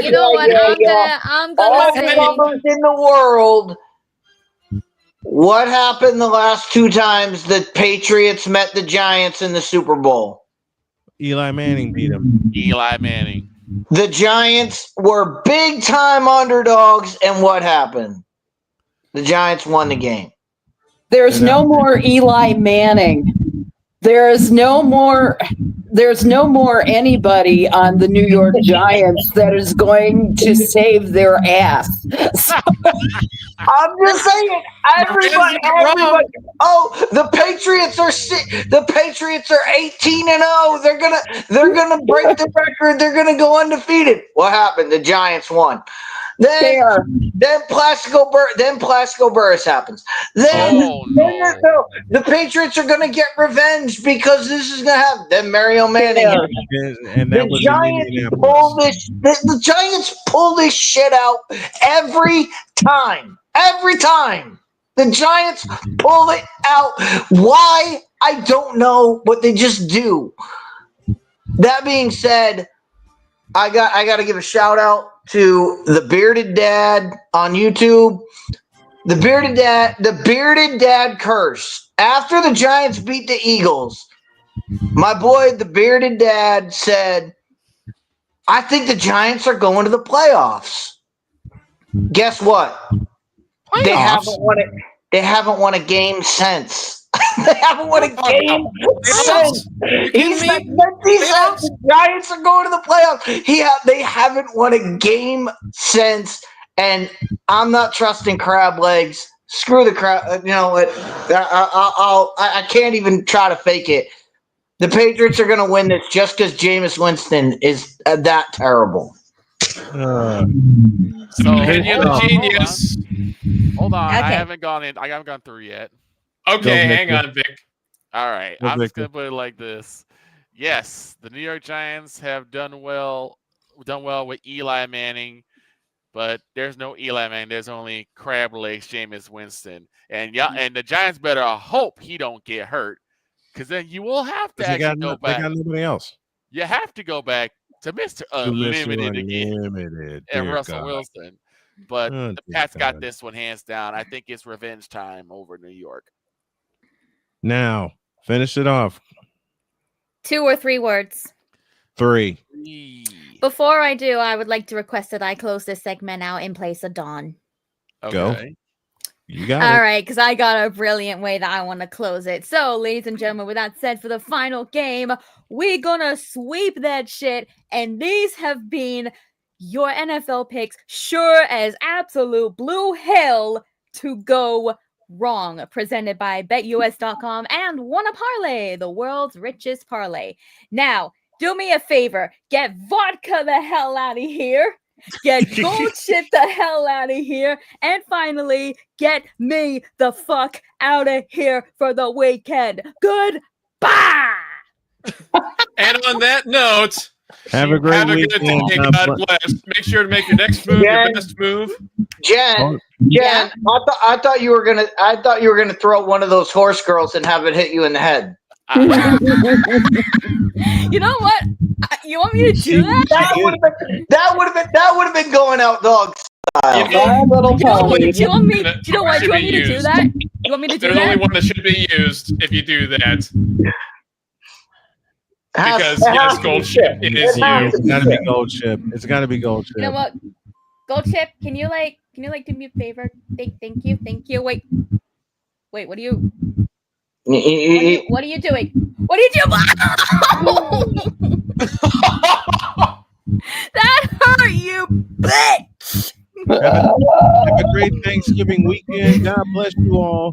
Remember to make your next move your best move, and always remember, if your dreams don't scare you, then they are simply not big enough. Take a look at this Motley Snow crew. Dream big and do bigger. We are, and we hope you all are too.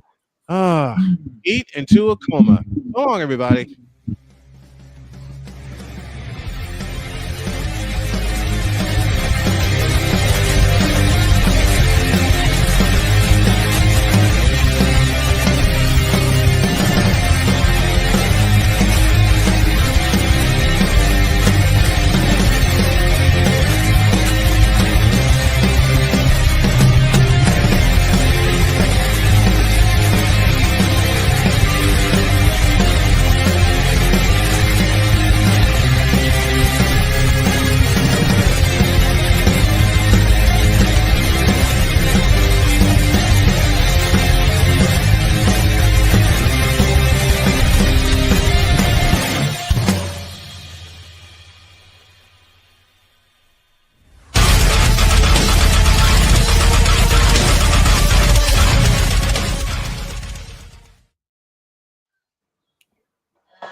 Special tomorrow. We'll see you then. So long.